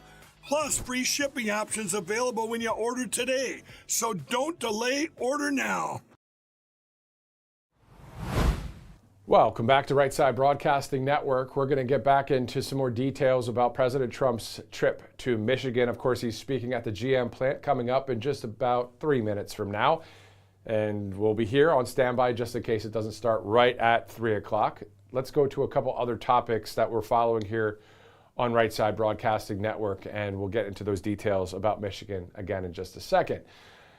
Let's go to a few statements from 1600 Pennsylvania Avenue regarding our elections. Of course, the quote that I've read here a few times, but definitely good to reiterate. The White House saying, for years, fake news and other bad actors tried to convince you that we had safe and secure elections when that clearly wasn't reality. America must continue to fight for honest elections and properly functioning voting systems. Our nation depends on it. As you guys remember from a couple weeks back now, that famous national primetime address that at least conservative media, or at least somewhat of a honest media outlet out there, covered President Trump's speech, but the other ones decided not to because they're afraid of the truth. And so some of the disclosures that we have evidence, receipts, facts, truth on, hundreds of millions of American voter files in the hands of foreign governments, voting machines and ballot counting systems exposed to hacking and manipulation, China and other adversaries actively trying to meddle in elections, evidence of fraud being buried, hundreds of thousands of non-citizens and dead people still active on voter rolls, no voter ID, no proof of citizenship required, tens of millions of mail-in ballots floating unsecure. I could really tee up the solution to this mess in 4 words: the Save America Act. So it's time to save America again, indirectly. That's what we're looking at. That's what we're facing here. Let's go again to some of the remaining primary election days leading up to the November 3rd election. Of course, today is the 27th. There are no primary elections today. However, tomorrow there's a runoff election in South Dakota. On August 4th, right around the corner, Kansas, Michigan, where President Trump is today, of course, Missouri, Virginia, and the state of Washington. August 6th, the only state having a primary that day, is one of my favorite states as well, Tennessee. August 8th, Hawaii. August 11th, another of my favorite states, right here in Alabama. Specifically, the U.S. House Districts 1, 2, 6, and 7 only for Alabama, because most of the other Alabama races were May 19th. Also on August 11th, Connecticut, Minnesota, Vermont, beautiful in Vermont, government not so much. Gerald Malloy running for office there, so shout out to Gerald, who's been on the show here for Congress, actually for Senate. And Wisconsin. Okay, so it's Connecticut, Minnesota, Vermont, Wisconsin have primary elections on August 11th. Of course, Mike Lindell in Minnesota. August 18th, a place I've never been, Alaska. Florida, I've been, of course. Wyoming. So Alaska, Florida, Wyoming are on August 18th. I've never been to Wyoming, would love to check it out. Jackson Hole sounds pretty cool to me. August 25th, Oklahoma, there's a runoff election. Then there's those 4 dates in September. For each date has one state. So September 1st, Massachusetts. The 8th, New Hampshire. The 9th, Rhode Island. And the 15th of September is Delaware. And then, of course, as we've mentioned a few times, September 9th and 10th is that RNC midterm national convention in Dallas, Texas. So a lot leading up into the midterm election.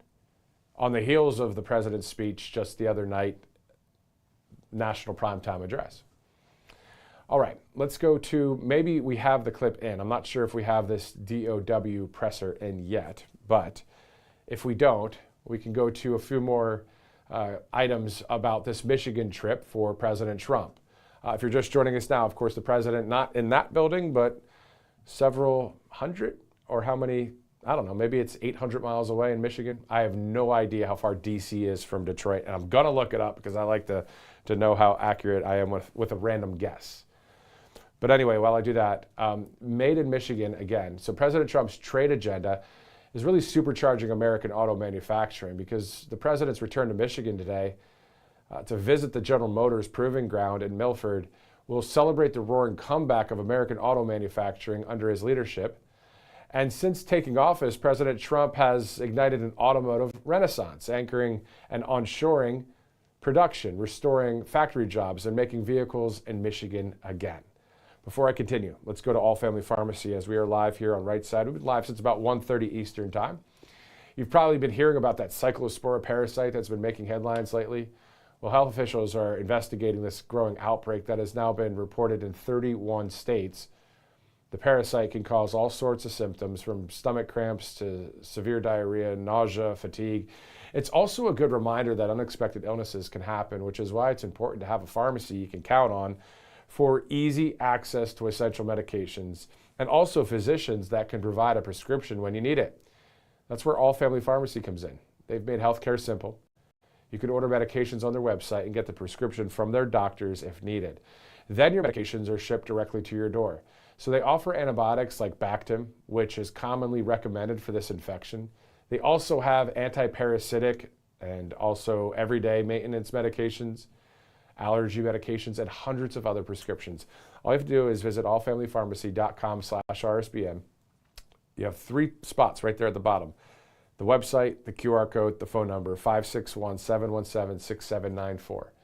561-717-6794. And use that RSBN 10 promo code, get 10% off at checkout. Let's go from All Family Pharmacy to Birch Gold Group here on Right Side, as it's just a few minutes after the top of the hour.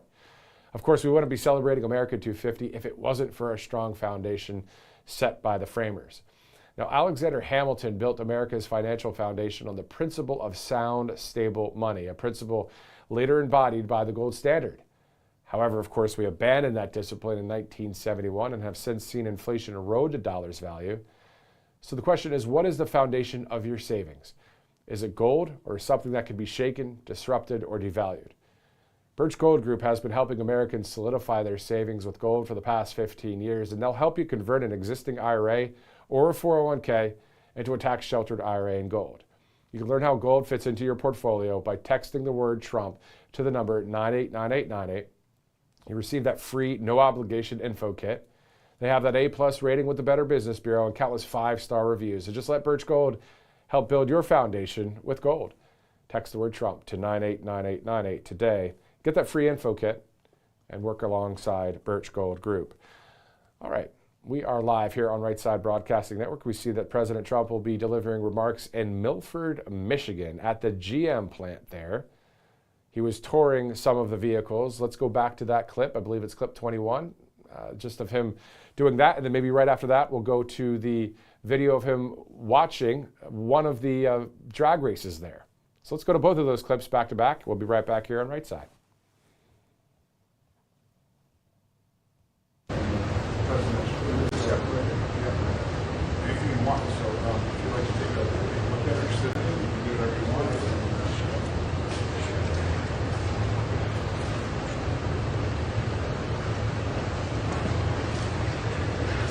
Obviously, the package and the distance will be different, but the elements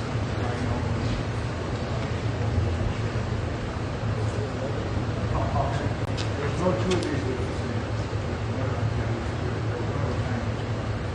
They have a total about Vanderbilt.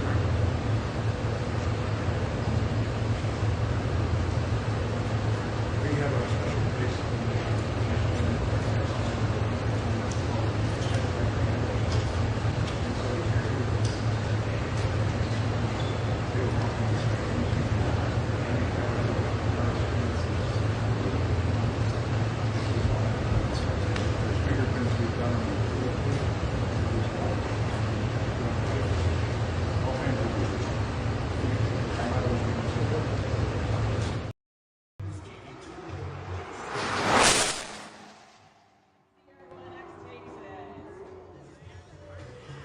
Ladies and gentlemen, hope you enjoyed the show. Let's hear it for our drivers. As today's event comes to a close, we'd like to thank the President, Donald J. Trump, for taking the time to join us here at General Motors Vehicle Dynamics Test Area. All right, let's go right now live to Michigan, where President Trump's about to take the stage.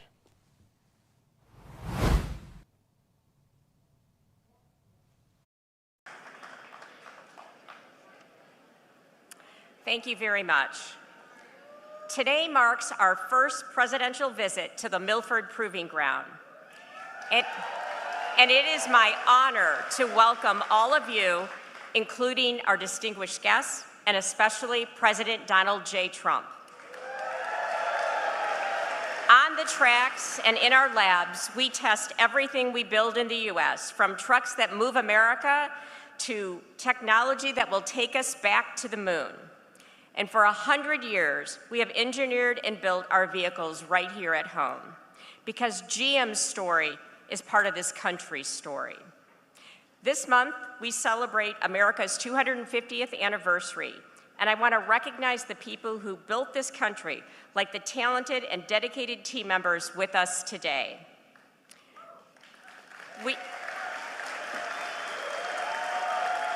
We employ more people than any other automaker in the U.S., and we will spend more than $16 billion this year on manufacturing and research and development. This reflects our continued strong commitment to the United States. So thank you all for being here today.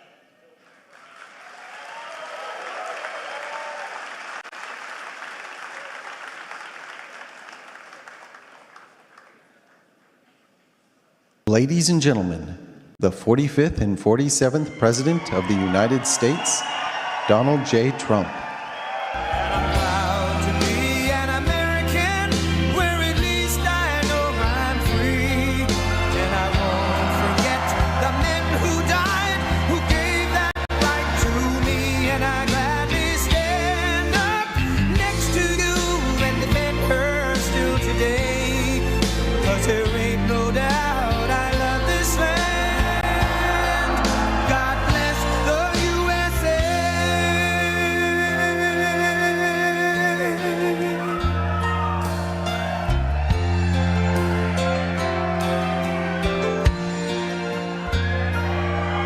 From the lakes of Minnesota to the hills of Tennessee, across the plains of Texas, from sea to shining sea. Detroit down to Houston, and New York to LA, where there's pride in every American heart, and it's time we stand and say that I'm proud to be an American, where at least I know I'm free, and I won't forget the men who died, who gave that right to me, and I gladly stand up next to you and defend her still today, 'cause there ain't no doubt I love this land. God bless the USA.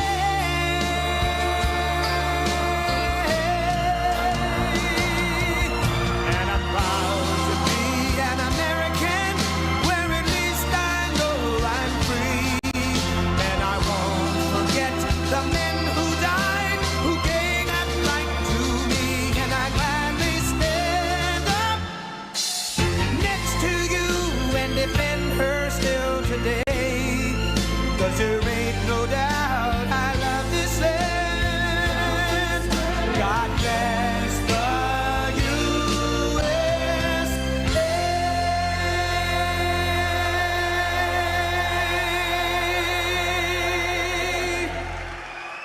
Well, thank you. Wow. Thank you very much.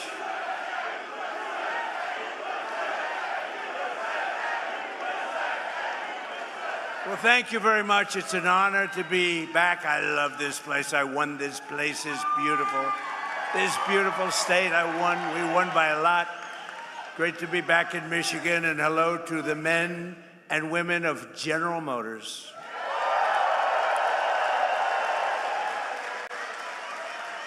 And before we begin, I have to say, so I had a wonderful father, right? And he was a hard worker. He was in the real estate business. And for him, super luxury. This is all he didn't want planes. They didn't have planes in those days, I don't think. He didn't want anything. You know what he wanted? A Cadillac every 2 years. This was to him the sign of luxury. This was the greatest thing. And he got every 2 years, like you could count on it. You could set your clocks by it. And by the way, speaking of that, let's get rid of daylight saving time stuff, okay? We have a bill in. Hopefully the Senate's going to approve that one. The House approved it, and we're going to get rid of that, just to mention, it's called the weave, right? We always get back to the right subject. But anyway, I did. I had a father, his luxury Mary, his super, that's all he wanted. He just wanted a brand new Cadillac, and I have to tell you a little secret. He had it stretched a little bit. This way he could be his own chauffeur. He wouldn't have to hire a chauffeur. He could drive it himself, or he could have somebody else, but he could also drive it himself. Did you ever hear that? This could be a new concept for a car. But I had a wonderful father, and he loved Cadillac, and I'm thrilled to be back in this beautiful state, and I'm honored to be the first sitting president to visit one of the most storied places in the history of American automaking, and that's the world-famous General Motors Proving Ground. Now, we just got back. We watched some cars, and they are beautiful cars, but I was also impressed with, that was the largest piece of asphalt I think I've ever seen. I've seen a lot of big asphalt, but I've never seen one that big. I said, you got to be kidding. But over 100 years, General Motors carved a 5.5-mile test track out of Michigan earth and built a crucible for American cars that would change the world, and that's what happened. You have changed the world, and maybe more importantly, you have made a comeback like very few companies. You are doing really well, and Mary and your whole group have done a fantastic job. They love their cars. One of the top executives I just met, he was showing, he said, sir, I just love the cars. I just love these cars. And I thought that was nice. This land bears the tire marks of every model of the legendary Chevy Corvette. It bears the scars of the first auto safety test, and that was probably pretty tough. And ever since the presidency of the late, great Ronald Reagan, who in all fairness, who I liked, but he did allow our cars to disappear into Japan and other locations. We cannot do it. We love him. But on trade, Trump is much better. Much better. But this facility is proudly designed, built, and tested the presidential limousine, affectionately known as the Beast. Have you heard of it, Mr. Mayor? I want to thank the CEO of General Motors, Mary Barra, as well as the president, Mark Royce, and the entire leadership team. Mark, really great job. The whole leadership team, the job that you've done over the last number of years especially has been incredible, and it's a display of speed and skill. Horsepower goes into these cars, and everyone's talking about General Motors, including me. That's why I'm here. And more importantly, thank you to the auto workers, the technicians, the mechanics, the welders, the engineers of General Motors, because there's no finer group of people. And it was workers like you who built this country, and now it's the men and women like you who are making it bigger, better, richer, and stronger than ever before. We are doing unbelievably well as a country. We're building more auto factories and more plants than at any time in the history of our country. And someday the fake news is going to be writing stories about it. They don't like to write those stories. That's why they call them the fake news. But for decades, the auto workers and manufacturers of this great state were sold out and betrayed by globalist politicians and corrupt special interests who let other countries steal your jobs, pillage your factories, and loot the crown jewels of American industry from Detroit and all over our country. They were ripping us off, not only in the auto business, but in many other businesses. Every president before me promised to stop it, but none of them did anything. They did nothing. But now, at long last, Michigan finally has a president who stands up for Michigan auto workers and puts America first. You know, you had a leader, I don't know if he's still with you, Sean Fain or something. This guy was bad news. I never spoke to him, never saw him. He was a Democrat. He thought that Biden or Kamala would be wonderful. You would have, Mary, I hate to say it, you wouldn't have an auto industry right now if they got elected. You wouldn't have an auto industry. But I don't know what happened to the guy. Somebody said he got fired, but I can tell you, the people that count, those people love Trump. Because I've done more for you than your parents, okay? Your parents are good. I'm not going to knock your parents, but I have been better to you than your parents. That I can tell you, and they would agree with me. Wherever they may be, they would agree. Today, I'm proud to say that the auto industry is back, and America is back, and it's pulling Detroit and Michigan along with it. Our country is so successful, it's pulling it along, but you have some great representatives that are going to become governor, senator, congressman, women. But you have some great people. I'm going to mention them in a second, because under Sleepy Joe Biden, hold it. What's better, Sleepy Joe Biden or Crooked Joe Biden? Let's go. Sleepy Joe Biden, Crooked Joe Biden. They're both true. They're both very true. The United States had the highest trade deficit ever recorded. So we had the worst trade deficit, and our country was losing more than $1 trillion a year on trade every single year, and it got worse and worse. And if they were in there now, that number would be close to $2 trillion. The trade deficit in automobiles was more than $300 billion annually. That means outside countries and companies were coming in and just robbing us blind. And it was causing tremendous problems for your jobs. But now all of that is changing because I placed historic tariffs on foreign producers and manufacturers, including a 25% tariff on foreign automobiles, something that no other president had the courage to ever do.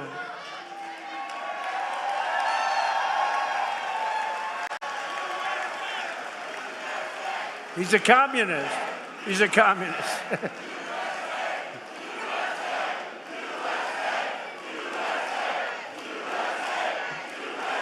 Thank you. He's a communist. We're running against communists. Now, this is great. What's going on? But we're going to win very big. No, I didn't even hear the guy, I think. You see what they want to do? You see what they want to do? They want to take your houses. They want to do things that nobody's ever even thought of before. They want to take your money. They want to raise your tax up to 80%. I gave you the biggest tax cut in the history of our country, so we'll keep it that way. And I said this morning, they also want to fire the police. They don't want police and they don't want prisons anymore. I think that's a great idea. Does everybody like that idea? No police. They want no police and they want no prisons. Where are these people coming from? But I also put a 25% tariff on all foreign trucks. So I called Mary about a year ago and I said, I hear that foreign trucks are killing us. She said, that's true. I said, congratulations. I'm going to put a 25% tariff on the foreign trucks. And you are doing a phenomenal business now with trucks. So they were killing us in trucks, and now we're killing them. My policy is simple. If you make your truck or your car in a foreign country, you have to pay for the privilege of sending it into our market and making a lot of money. But if you build in a factory in Michigan or someplace in our country and make your automobiles or trucks right here in America, you pay zero tax and zero tariff. You pay zero tariff. There are no tariffs. And we've taken in hundreds of billions of dollars for the country aside from it, but we keep a lot. As an example, Europe is being taken over by the Chinese cars. You know that, right? Mercedes-Benz is being absolutely decimated. BMW, good companies, decimated. Volkswagen, decimated. They don't do anything about it. We don't have, to the best of my knowledge, Mary, one Chinese car in the country. They have a 100% tariff, and our automakers are doing, I think, business like you've never done before, right? Right? You're doing more business, better business, bigger business than you've ever done before. In 18 months, we've slashed our trade deficit with China by the largest amount in history. Nobody can believe it. You know, if you get it down a half a point, it's a lot. We got our trade deficit down by 71%. 71% worldwide. 1 year ago, our country was dead, and now we are the hottest country anywhere in the world. We're the hottest country. Everybody is respecting us. You know, they respect us again. They respect the United States. I think they respect us more than they've ever. And we did this in a year and a half. In 4 long years of sleepy Joe Biden and his crazy administration, they're communists. They were communists. That was the beginning. He wasn't, because he had no idea what the hell was happening. They said, Joe, let's go communist. He said, what is that exactly? They got less than $1 trillion. So think of it. In 4 years, they had investment of less than $1 trillion. 4 years, less than $1 trillion. In 1 year, my administration secured commitments of more than $19.2 trillion from all over the globe. Think of that. 1 year, 19.2. If they got in, and they were essentially, they didn't think of themselves as communists, but they were. But now you have down and out communists. I mean, these people are down and out. And remember, you go communist, nothing good happens. That's been proven for 1,000 years using different names. But right here in Michigan, General Motors is expanding operations at its Factory Zero. Do you know what Factory Zero is? What the hell does that mean, Mary? Factory Zero. You're going to have to explain. In Detroit to produce some of America's most iconic vehicles, including the Chevy, well, I hear it's good, Silverado, right? The Silverado, really hot, right? It's going to be hotter after today. The GMC Sierra, the world-famous Hummer. I got to look at some of these. In fact, I said to Mary, how about sending me a couple? And one and only the Escalade. You know, we ordered, I think, 250 Escalades, right? We ordered 250 Escalades. That's so we look sharp in those cavalcades, you know? We look sharp in those Escalades. Our guys are very spoiled. They're very spoiled. They like the Escalade, so do I. They were great to deal with. General Motors, they're making literally 250 of them, and it was about time. In 2026, GM increased truck and SUV production by 20%, and In the past 2 years, the company's invested $9 billion in bringing factories home to the USA. They're coming back home because, frankly, when they build here, there's no tariff. It's really not complicated. A lot of people don't understand that. They say, oh, what does it mean? They have no idea. They don't have a clue. But Mary understood it. Her whole group understood it, and they're coming back home where they belong. So I just want to congratulate General Motors. That's why I'm here today. I'm very proud of General Motors. For years, you watch companies move production from America down to Mexico. Mexico. I love the way there's a very nice president of Mexico. You know that. She's very nice, and she speaks beautifully, and she calls it Mexico. So I said to a group the other day, and we will stop all business going to Mexico, and they didn't know what the hell I was talking about. It didn't come out as well, Sean. It didn't come out as well. This is a great gentleman, heads up transportation. He's also world championship tree climber, 5-time champion tree climber. Can you imagine? I only hire these crazy people that do things like that.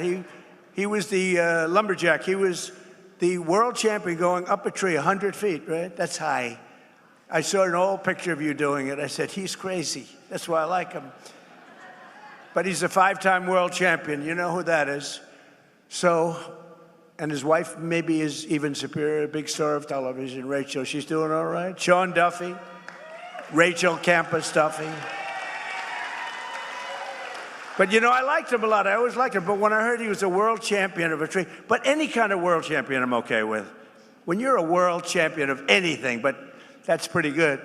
But down in Mexico, and they're coming back, and production's moving from Mexico, and companies are actually moving production from Mexico back to America. Before they left, they went the other way. Now they're all coming back. Toyota, Hyundai, and others are relocating production back to the U.S. Ford is investing $3 billion to build parts of its new pickup truck in central Michigan. All these things I told you, but only Brian. Where's Brian? Come here. Get up here, Brian, will you please? He's the only guy that believed me. But boy, did he believe me. I wanted to just hop over. Come on. Don't worry about it, Secret Service. He's okay. Come on up here, Brian. See the way he can do that? Look at that. He evaded Secret. I'm sure they're thrilled. Come here, say a few words. Thank you, Mr. President. Well, we can thank this gentleman right here for all these jobs coming back, and I hear it all the time from all my connections at all the different auto plants around the Metro Detroit area. Jobs are coming back to America. You know, Kamala Harris was running against this guy when he ran for re-election. She wanted to get rid of the internal combustion engine, and crazy Sean Fain endorsed her. So we've got to change the mindset.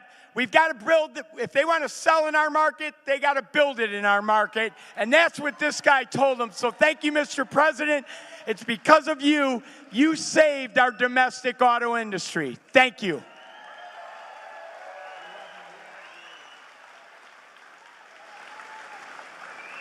Look at the arms of that guy. I don't know. He's been with me from day one. The first time he said, years ago. And I think I produced, Brian, would you say I produced even more than I said, right? Yes, sir. Even more. Yeah, exceeded expectations. It's true. We like that. Thank you, Brian. He's a great guy, and he's got a group of followers that are unbelievable. Where are they? Oh, yeah, there they are.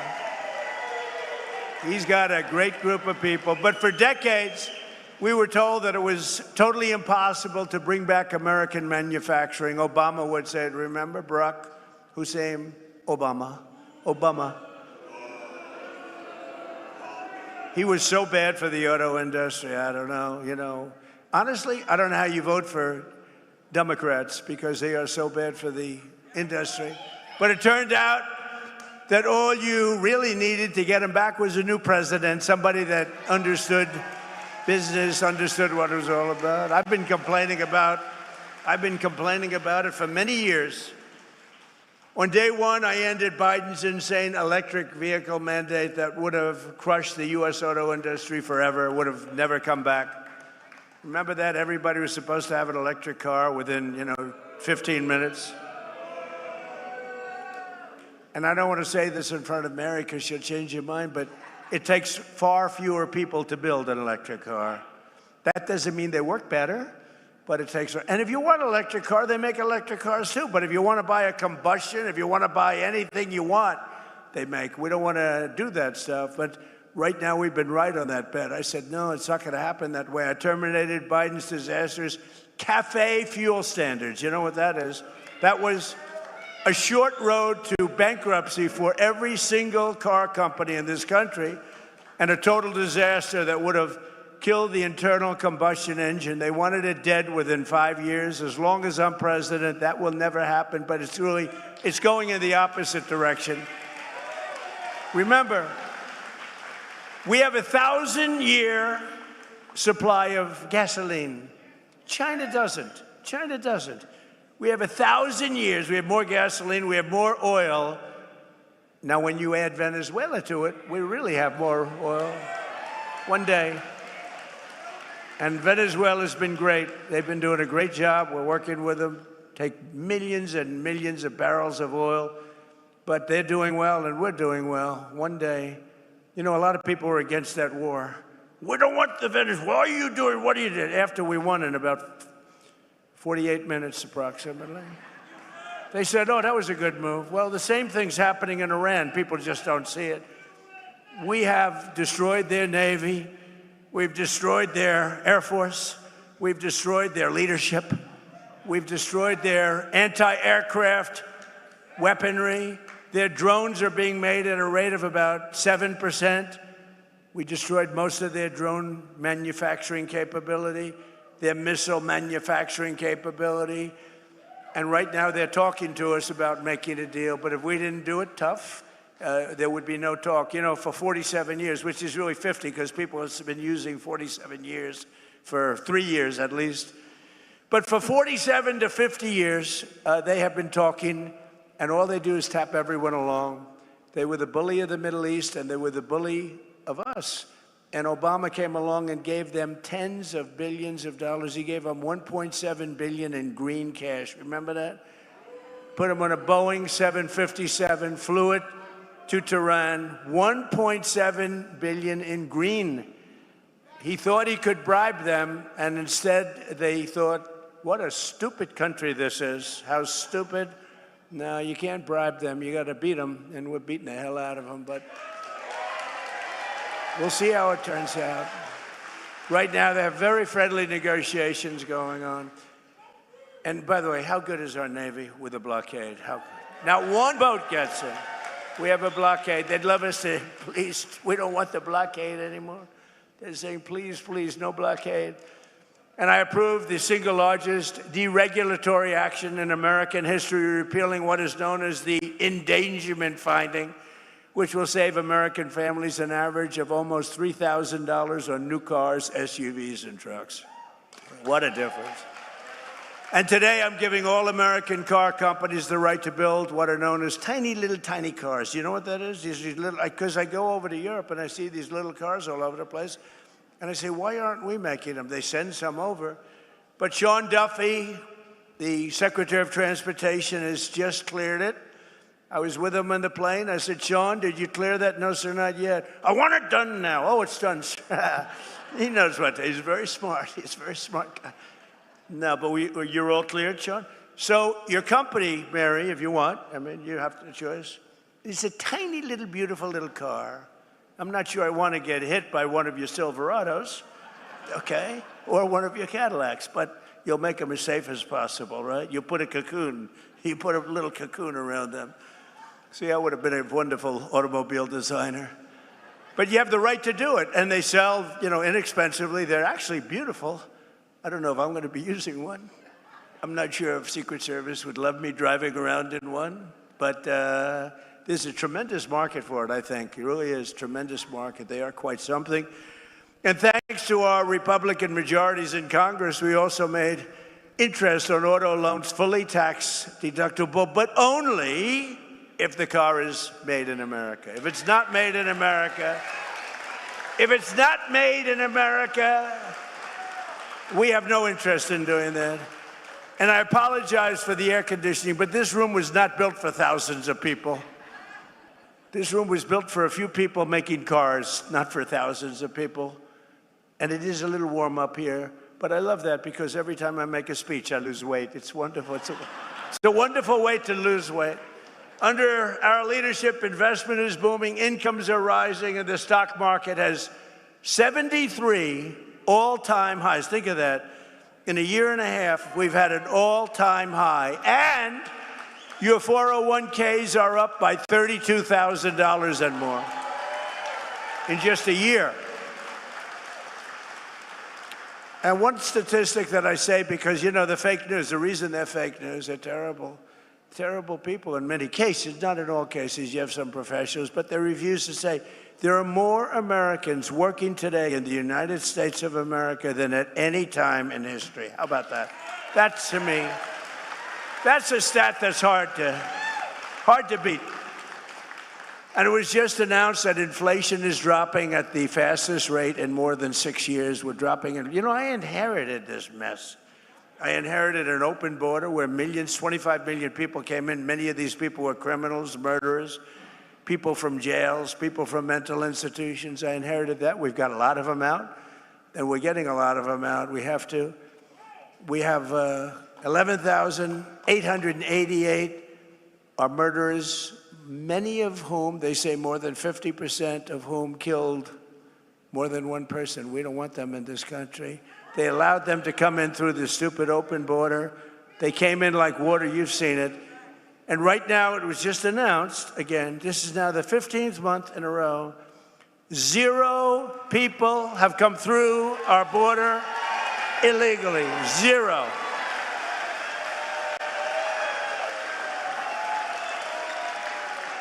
But it all started, you know, I won the election. We won in a landslide, by the way, and won this state so big. You know, there's always a hard state. I don't know why it's hard to win, but it seems to be for Republicans, but it probably won't be anymore. We have great candidates. But, you know, it's really amazing. They always try and blame me for high prices. I have my first news conference. I win. I have a news conference like a day later. And I say, any questions? Why are prices so high? You have to understand. I just got there. They say eggs. I remember eggs. Eggs were like 4 or 5 times higher than they were a few years ago. You couldn't get eggs. They wanted me to use plastic eggs for the Easter egg hunt because they were unable to get eggs. And I said, we'll take care of it, and we got it taken care of quickly. Now eggs are much lower than they were when we first started. And that's true with everything else. And you'll see how true it's going to be after we get rid of the nuclear threat of Iran, which will be very quickly. But I had nothing to do with it. You know, they have this term. So here I am. I'm one day in office, and the fake news goes, affordability, affordability. I said, what's affordability? What's that all about? Prices are too high. I said, I'm here for less than 24 hours. But we've brought down prices. Last week, it was announced that inflation's gone down faster than at any time in the last 6 years. When the fuel comes down, which it did for a little while, then they didn't behave, and I had to go back, and now they're behaving again. You know, it's like playing a banjo.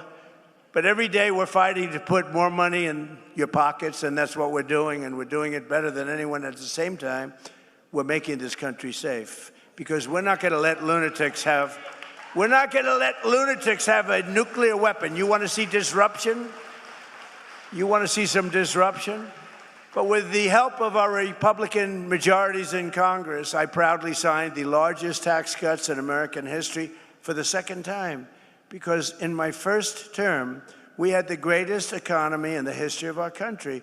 We got hit with COVID at the end, but we did a great job in that. Operation Warp Speed and the whole thing. We did a great job. Didn't get credit, but that's okay. But we had the greatest economy in the history of the country, and we're blowing it away this time. We're blowing it away. You're going to see the results very soon. I'm a little bit upset because in 2.5 years, you may have a different president. May. And that president will be saying how great the economy is doing. Look at all the jobs that he produced. We have more factories being built than at any time in our country's history. They're all going to be opening now and soon. And I got some guy or woman who is going to take credit for that. Will you please remember that I did it, okay? I did it. I did it. I'll be sitting home. I'll be reading the papers. I'll be watching television, and I'll be having some guy like last time, a real idiot, stand up, say, we are doing record business. We are making more automobiles. But by the way, don't worry about it, Mary. They'll screw it up. It won't take them long to screw it up.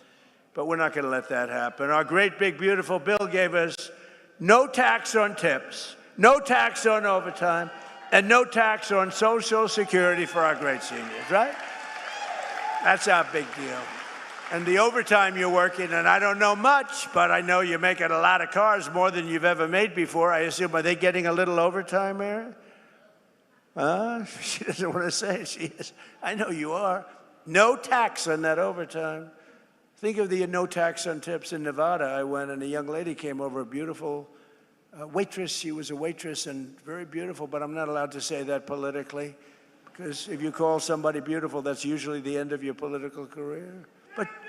But she happened to be beautiful. And I say, what's going on? Oh, sir, I'm getting killed with tips. I'm getting killed. Sir, there should be no tax on tips. I say, what? I'm sitting down with a group of people, very boring group. We're all bored. At my hotel in Las Vegas, and she comes up and she says, sir, there should be no tax on tips. I say it one more time. And I went outside. And I spoke to the fake news that follow me all over the world, looking for me to make one little mistake. If I make one little mistake, if I mispronounce a word, which doesn't happen often, if I fell, oh, they're waiting. They would love to. Because I knock. You know, you can't fall every single time you come up in a day. It's like Biden did. Oh, if I slipped even a little bit, it would be headlines all over the world. So I'm very careful, very judicious, as I walk down the airline, way to hell up in the sky. Go nice and slowly. We don't want to give them, but it's true. It's like what they do. I mean, it's so unfair. But they know how well we're doing, and now they're starting to report it because they have no choice. Because every record that's being broken, all these records that are coming out, not only in your business, we're leading in AI. We're beating China in AI. Nobody expected that. We're building more plants than anybody in the world. And frankly, the businesses are all moving. You know, many of these businesses, they left here and they went to foreign countries. They went to Germany. They went to Mexico and Canada. They went to Japan. They went to South Korea, car businesses, a lot of businesses. And now they're coming back home where they belong. And according to a report released just last week, the great, big, beautiful bill saved more than 170,000 Michigan jobs. You saw that. Think of that. If you took 170,000 people off of your tax-paying payrolls, think of how many people that is, filling a big stadium up 3 times. But remember, every single Democrat, it's a new word that I use, Democrat, I just exchanged the E for the, it works out quite nicely, thank you. But the Democrats, they want open borders. They want men playing in women's sports. They want transgender mutilation of your children. They want the transgender mutilation of your children for everyone, so I call them Democrats. And the Democrats don't want to have voter ID. And the Democrats do not, Brian, you know this, they don't want to have a thing called proof of citizenship. So why doesn't somebody want voter ID or proof of citizenship? Because they want to cheat, okay? There's only one reason. Actually, most Democrats do want it. It's only the politicians, because they could never get elected. If that ever gets approved, they will never get elected again. But every single Democrat in Congress voted against our massive tax cuts for working families. All of the things, the no tax on tips, no tax on overtime, no tax on Social Security, all of these things they voted against. They just voted against. They voted against voter ID. They voted in favor of the transgender mutilation of your children, in favor of men playing in women's sports. I've looked at men playing in women's sports. It's very unfair. I had one of the top NFL football players standing next to a wonderful female athlete, and they were playing a game of football. If you can believe this whole thing, this game did not work out very well. This was not a game that you will ever want to play again, I will tell you. The whole thing is crazy. There's something wrong. These people are crazy, and we can't let them get into office and ruin our country. We can't do it. And the congressional Democrats voting for tax hikes, they're voting for open borders. The Green New Scam are their side. Remember the Green New Scam? Everything had to be green, green. The world is going to collapse. It's going to be gone. 15 years ago, they were saying we only had 12 years left, but we're still here. But they're siding with the radical left communists taking over the party. They want, in other words, the normal socialists who can destroy a country, too. They're not going fast enough. Do you remember, like in one of my State of the Union speeches, I said, we will never be a socialist country. But I was right. We're going to be a communist country. That's what they want. They skipped socialism. Can you believe it? But communism is the greatest threat to our country in history, including even World War I, World War II, Pearl Harbor, or 9/11. I mean, this is a serious threat because they're going to promise all sorts of things. In 1 year, the country will be absolutely bankrupt. You'll live in squalor. You'll live in fear. You won't have police. You won't have firemen. You won't have anybody. You're going to be, it's a disaster. Even the thought of it is a disaster. And we have the hottest country in the world. We don't want to have it, and we have to be strong about it. We can't be nice. You know, a lot of the Republicans are nice. We're a very nice party. We shouldn't be so nice, to be honest with you. But we can't let them get their claws into this incredible, they call it an experiment. I don't think it's any longer an experiment. This has been going on for a long time. We had good years, bad years. We're having the single greatest year we've ever had as a country. We're not going to let these people destroy it.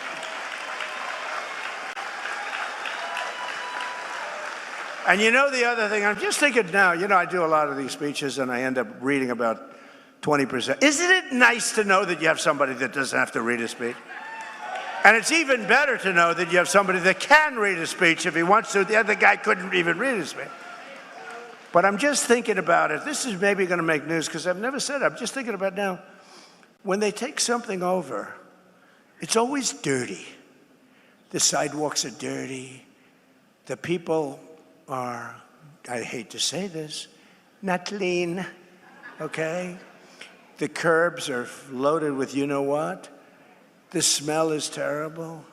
I mean, I see it happening to cities. Blue cities, they're all blue. They're all blue. We don't have problems with the Republican-run cities, I mean, for the most part. But they're dirty. I said to somebody about a certain city, I don't want to say the name of it, but it's run by the radical left. I said, how is it doing? Because I love it. And they said, it's filthy dirty. It's so dirty, they've never seen it like that. It's so filthy dirty. And I just thought of it. Nobody ever says that. You know, I'm sort of a clean freak. I like clean. Do you ever see Washington, D.C.? Do you see Washington, what happened? Washington, D.C., it was filthy. Graffiti all over the place. We fixed up 72 monuments and fountains, and we've done an unbelievable, we took the graffiti off the beautiful marble columns. We have new grass going down. But you know what we did the best? We stopped crime in Washington. It's down 88%, and we moved out over 5,000 career animals. We moved them out, and it's really considered a very safe city. All the restaurants were closing up. Nobody wanted to operate a restaurant. We have a great restaurant here. Where are you from, Michigan? Where's my restaurateur? He was one of the great. Where's Mark? Mark, you're right. How'd you get such a good seat? He's a great restaurateur, but everything you have is clean. But you know, it's true. And I'm just saying, they take over. Everything becomes disgusting and dirty. It's dirty and filthy and grimy. It's not clean anymore. Look at Washington, D.C., what I've done in a short period of time, working with the Department of Interior, Doug Burgum, and the whole group.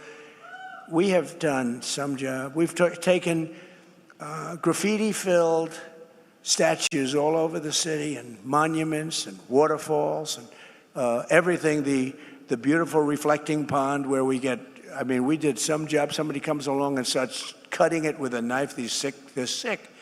It's in the hospital now, but it's going to get better very soon. It's almost ready to open. We could have kept it that way for a while, but I didn't want to do that. I want to have it fixed perfectly. But these people are very terrible. But think how beautiful Washington, D.C. is. But the most important thing is we have very little crime. And there's a statistic that's incredible. 2% of the people create 91% of the crime, because you can handle 2% of the people. We get them out. We get them out. And our military, our National Guard has been unbelievable. And they work with the D.C. police. But they've been unbelievable. So I just want to thank them. But Washington, D.C. is now, again, and it's going to get only better. It's going to get all new grass. The parks are getting all new grass. I have a man who's a fantastic man, one of the biggest grass growers. I know everybody. I know grass growers, but he's actually a very rich guy. He wants to fix up the parks, all brand new grass. We're going to do a job. He donated the grass for the White House. We're building a heliport, and we're building a drone port, and we're building a great ballroom and a military facility as part of it, and it's incredible. And people cannot believe how it looks. Washington, D.C., think of it, is now a really safe city, and it's so beautiful again, and people are proud of it. It's our capital. They have to be proud of it. It was a crime-ridden mess.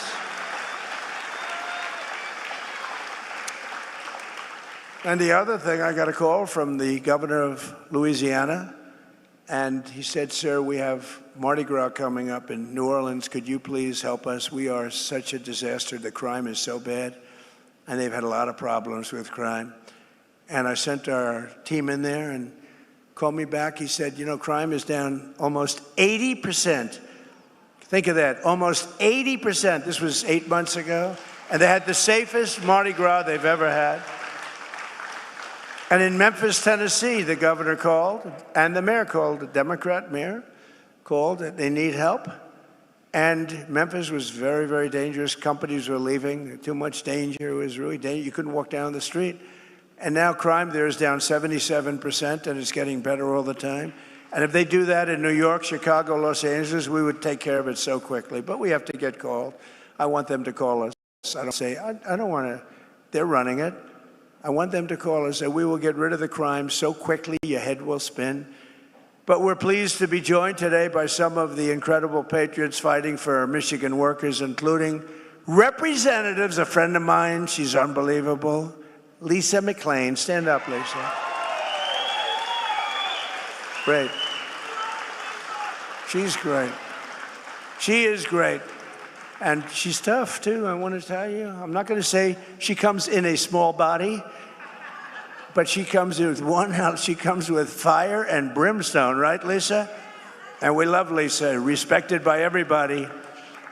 Tim Wahlberg. Tim, great. 18 years he's been doing it, and everybody respects you a lot. Thank you, Tim, very much. Appreciate it. Another congressman who's doing really good. He's going to have a tough race. You got to help him. Tom Barrett. He's here someplace. Where's Tom? Tom? Come on up, you three. You come up. Lisa, come on up. And John James, come up. You have to win, John James. You have to win. I also want to thank Secretary of Transportation Sean Duffy, Michigan House Speaker Matt Hall, Army National Guard Captain Mike Bouchard. Where's your father, Mike? Where's your father? Where's Mike? I just met your father. He's the best looking police. Where's Mike? You want to come up? Come up here. Come here. Your father's so proud of you. He's standing and he had more medals than anybody I've ever seen. He's saying, my son is doing good, sir. I said, he is doing good. Navy veteran Amir Hassan. He's a congressional candidate. We got to get elected. He's good. Thank you, Amir. And Amir comes from a great General Motors family, a long line of General Motors and former congressman. So here's a man who's running for the Senate. I happen to think he won last time, okay? He's a great guy, and he's respected all over Washington. He's one of the best candidates we have anywhere. He's smart, he's tough, he's fair. His name is Mike Rogers, and he will be a great senator. Mike, come on up. Come on, I'll let a couple of them say a couple of words. I'll be right back. Is that okay? Come on up here, Mike. Say a couple of words. Well, thank you, Mr. President. Thanks for gracing your presence here at the General Motors facility and bringing jobs back. Yeah, you bet. Imagine if, Mr. President, you have a senator that cares about much about manufacturing, especially in Michigan, than you do. That's a change we absolutely need. And when I get back there, Mr. President, I promise you this. I will work with you to protect our families, protect our freedoms, protect our factories, protect our finances. And when I get back there, Mr. President, if you haven't gotten it done, we're going to pass the SAVE Act. Save America. God bless you.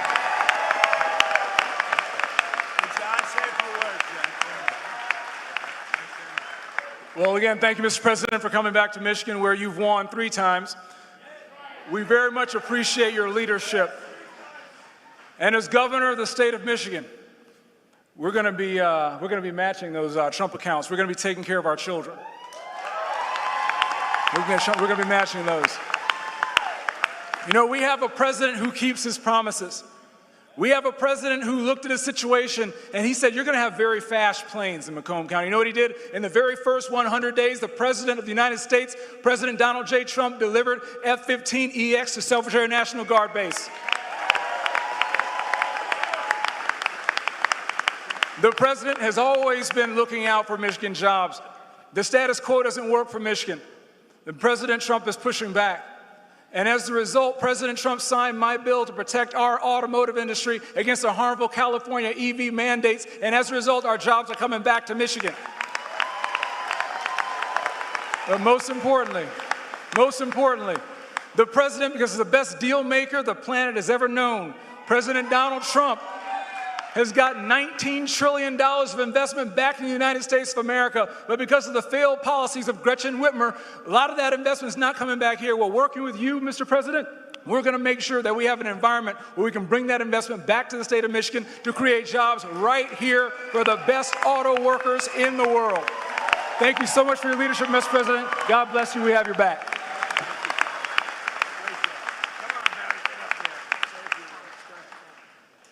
Well, thank you, Mr. President. Thank you for coming back to Michigan, and thank you for putting our men and women who build things first and foremost in the American economy. Thank you for being here today with the men and women that I have the privilege of representing in Congress to tell them and show them just how important Michigan is on the map. The hard work of the people here put America on wheels, puts our economy on overdrive, and provides livelihoods for families across our country, especially right here in Michigan. Manufacturing is our largest industry.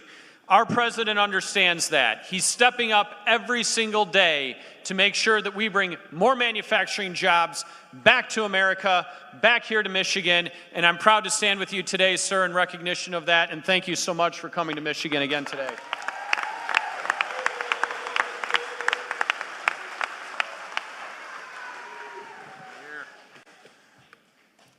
Talk about the American dream. Born and raised in Flint, Michigan, the birthplace of General Motors. Son of a father, a grandfather, a grandmother, an aunt, an uncle that all work for General Motors. Son of an educator. Protecting America, getting back to the fundamentals and the foundation that made us great in the beginning, that's what we're doing this cycle. The contrast is clear, the time is now. If you love America, make noise. If you believe in first responders, make some noise. If you back our military, make some noise. And if you're proud to be a conservative,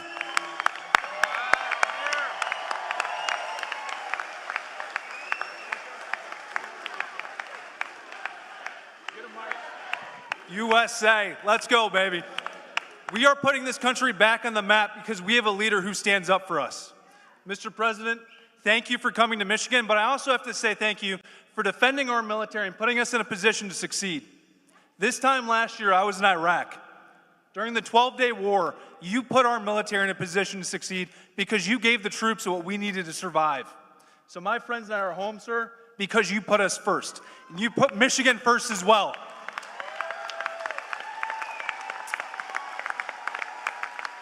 It took 47 years to stand up and say lunatics can't have nuclear weapons. It also took decades to reshore jobs. Reshoring jobs wasn't a thing that we talked about before President Trump came back. Now jobs are coming back to Michigan because we have leaders to stand up for us. We need to win this election in November so we can keep growing. Thank you, Mr. President. Let's go, Michigan.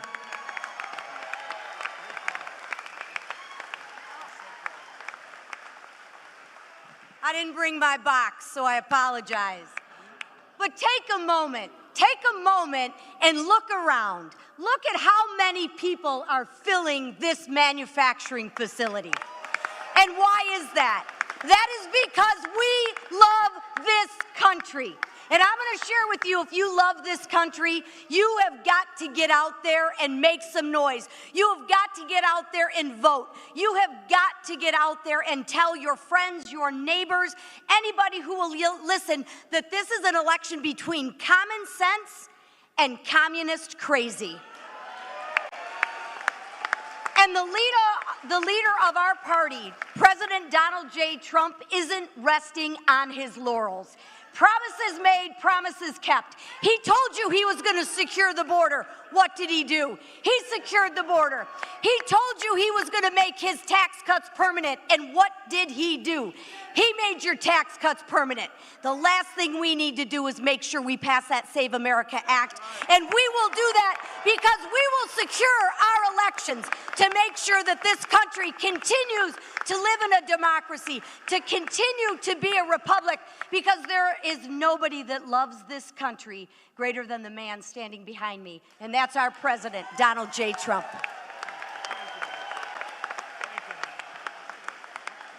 I never want to go behind Lisa, that's for sure. But as dean of the Michigan delegation, you can see why I'm proud of this delegation and the ones that we're going to bring to this delegation, and even one we're going to bring to finally be an ally over on the other side of the House, that little body over in the Senate, a guy we can talk to who understands America, who supports this president, that is eminently supportable. And we say that out there today. I'm also chair of the Education and Workforce Committee. We have a president who understands workforce. That's why he's here with all of us. He understands education. That is not indoctrination for communist crazy. And that's what we're seeing today. So let me say this to you as chair of the Education Workforce Committee. We're here today trying to educate you, to educate others, to get out and work, to get this team in place so the final 2 years of this president, maybe final 2 years of this president, will be so memorable that we won't need to worry about the future. Let's get out and work as a workforce for freedom.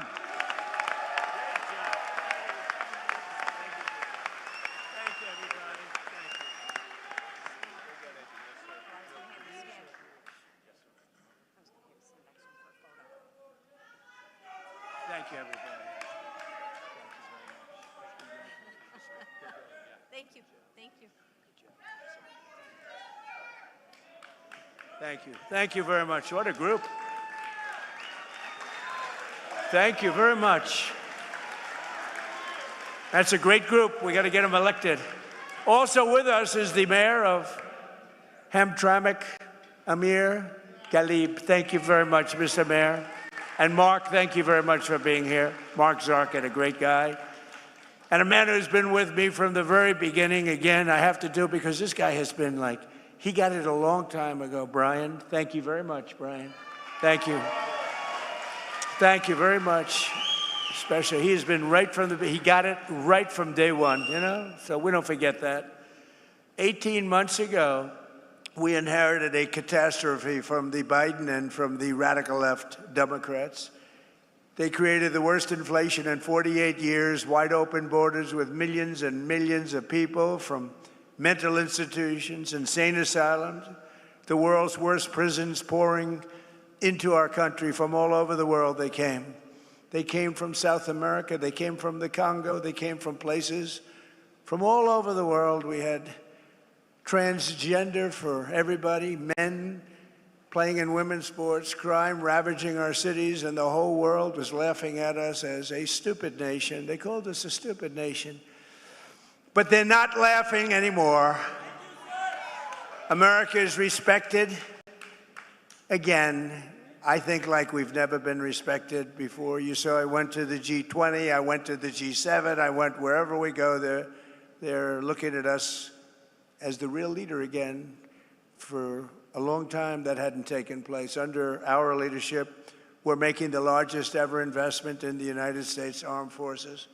And right here in Michigan, I got 21 new F-15EX Eagle IIs for Selfridge Air National Guard Base, ensuring that Michigan stays at the cutting edge of North American air power. Selfridge was very, very important. It's a big deal. It was closed. It was over. It was going to be closed. Now it's open. We have the strongest military anywhere in the world by far. We have the greatest people. We have the best equipment in the world. I built it during my first term, and I'm using it now. We had no choice. Again, we can't let what was happening in Venezuela go on, and I was very decisive, but we can't let what was and is going on. They killed 52,000 protesters. Think of it in a 4-month period. 52,000 in Iran. But we've already paid for the Venezuela operation, as I said, and likewise, we're winning big time with the Islamic Republic of Iran, and we're ensuring that they never have a nuclear weapon. When somebody comes up and says, why are we doing this? Just say, because we cannot let them have a nuclear weapon. It's very simple. That's all you have to say. There's nothing else you have to say. If you understood the power of the nuclear weapons, you'd understand exactly what I was saying.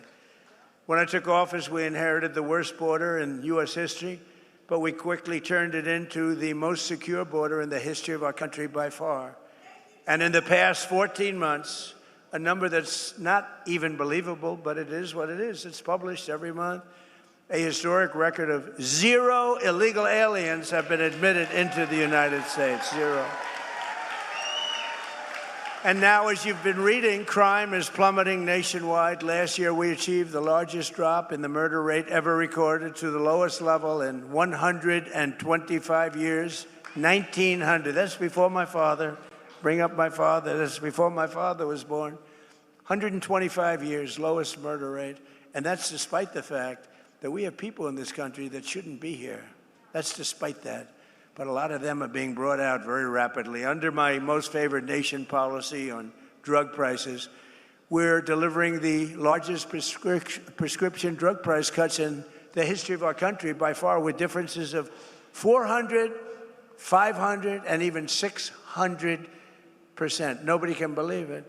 We were the highest priced for decades, the highest priced in the world for drugs, prescription drugs, and now we're the lowest priced in the world. So you think that was, I won't bore you with the way I did it, but no other president was able to do it. I'm not sure they even tried, but all of you have to go out and go to TrumpRx.gov, TrumpRx.gov, and you're going to find that you're going to buy whatever you're looking for at a tiny fraction of what you were paying. To stop the massive theft of taxpayer dollars, we ended Medicaid for illegal immigrants, and we launched the war on fraud, led by our great Vice President, J.D. Vance. It's having a tremendous, we're finding unbelievable levels of fraud. Minnesota, that governor is so crooked. Ilhan Omar with her brother, so crooked. But it's all under very serious investigation. We're finding billions of dollars, billions. In just 18 months, we've turned this country completely around, and it's still, we're going to do still better, but we have a turn. We're hot. Jobs are up. Inflation is down. Our border is secure. Factories are opening at record levels. Investment is booming. Michigan is thriving. America is winning like never before. And again, Iran will never have a nuclear weapon. With the help of our Republican majorities in Congress, we will crush violent crime to the lowest levels ever, impose harsh new penalties for dangerous repeat offenders. They are very bad. Crack down on Marxist prosecutors, and we will end no cash bail, which really got the crime started more than any other single event. No cash bail. You kill somebody and you walk out.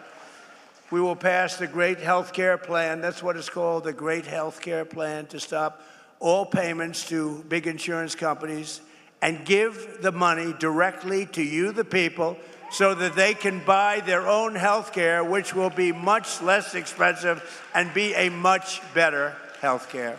Very simple. And the Democrats are fighting us on that one, too. They're fighting us as hard as you can fight because you know what? They happen to be owned by the insurance companies. The insurance companies receive billions and billions of dollars a year. They own the Democrats. And the Democrats, they don't want to debate it. They just want to fight it. And we want to give the money directly to the people, and you go out and you buy your own health care. You'll get great health care and have lots of money left over. And we will continue to remove dangerous criminals, drug dealers, human traffickers, and child predators from our country. And we will always stand with the heroes of ICE and Border Patrol. They are heroes. The abuse they're taking. If you saw some of the people they have to deal with, if you saw the toughness and the craziness and the, boy, oh boy, the roughest people really in the world, they were led into our country by Biden and the group. By probably, I don't even know if he knew. I don't even know that he knew people were coming in. I don't think they told him. But they were coming into our country, and they are the roughest people in the world. Remember, they used to say, oh, foreign people don't commit crime. They make our criminals look like babies. It's the only thing good about them. They make our people look like absolute babies. But they are, you don't get rough, Tren de Aragua, the roughest in the world. They cut off people's fingers so they don't make a phone call. You're going to make a phone call? I'd like to call the police. Boom, their fingers are gone. These are the roughest and worst people in the world. They're out of here. We've got them largely out of here. We can never let that happen again. Could never let it happen. Single most difficult thing that I've had to work with. And finally, we will pass the Save America Act through the Senate, hopefully the Senate. Call your senators and put pressure on them. We won't get one Democrat senator to get you voter ID with photo.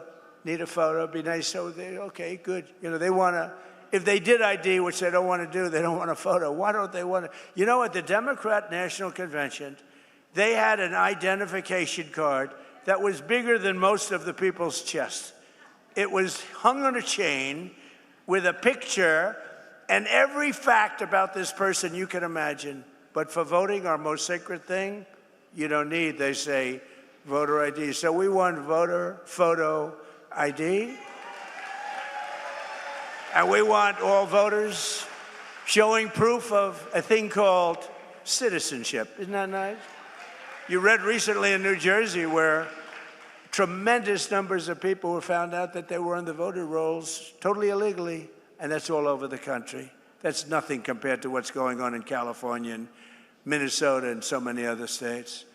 And hopefully there will be no mail-in ballots. Mail-in ballots are inherently corrupt, except for illness, disability, military deployment, or travel. If you're in the military, you're far away, absolutely. If you have to go someplace, absolutely. But mail-in ballots have proven to be a disaster. We're the only country in the world that in this form does them. There's no other country in the world because they're crooked. They pass through too many hands. When you go to a voter booth, even me, I went to vote. Sir, may I please see your identification? Sir, I'm so embarrassed. I know you're Trump. Please, do you have some identification? I don't want to lose my job. I whipped out, I was lucky, I had some kind of a card on, man, and I didn't even know, but I gave it, you know, thank you, sir. So I'm so embarrassed. She kept apologizing. I said, don't apologize. You're doing your job. That's what you're supposed to be doing. It was so beautiful. And we will enshrine in permanent law, where we had a big Supreme Court victory the other day, but not complete, no men in women's sports, and no transgender surgery, and the mutilization of your children. They mutilize your children. So, ladies and gentlemen of Michigan, the golden age of America is upon us. We're in the golden age. This is an age like no other. And the men and women of the American auto industry and General Motors are leading the way. And I'm so proud of it because, as Brian and others in the room know, I fought for this for years. I was here 25 years ago. I got Man of the Year. Oh, by the way, the press questioned that, and then they found out it was true, actually. And I made a speech, and all I talked about was, why are you letting them steal your auto industry? I said, your auto industry is being stolen. It's going to Germany and Mexico and Japan and South Korea and Canada. Why are you letting it happen? They sold over 50%. It's all coming back. Who would think it's all coming back? It's all coming back right now. More plants being built than at any time in the history of our country. With your help and patriots all across this magnificent land, we will make America powerful again. We will make America wealthy again. We will make America healthy again. We will make America strong again. We will make America proud again. We will make America safe again. And we will make America great again. Thank you, Michigan. Thank you very much. God bless you all. Thank you very much. Thank you.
Well, there you go. President Trump speaking in the Great Lakes state at the General Motors Proving Ground in Milford, a suburb outside of Detroit. And I was watching everyone holding their phones there, getting a recording of President Trump and just living in the moment, which is awesome. We just saw that in Georgia last week.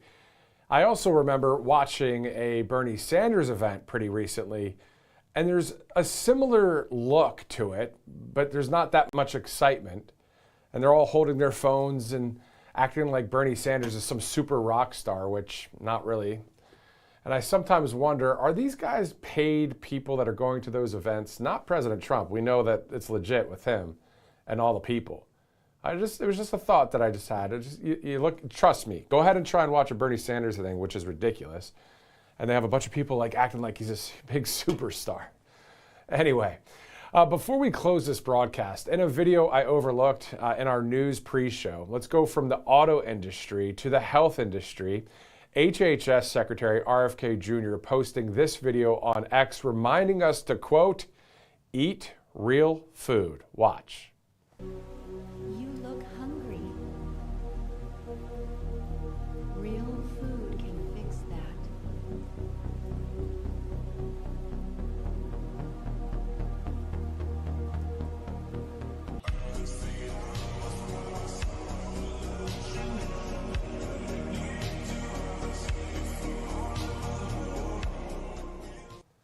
So, all right, during the pre-show, the news show that we have here before the president speaks, we, of course, go to a number of social media videos that we see from various government entities in the sense of, you know, HHS, that kind of thing. And, of course, we look at the 24/7 news cycle. We have a lot of interviews as well.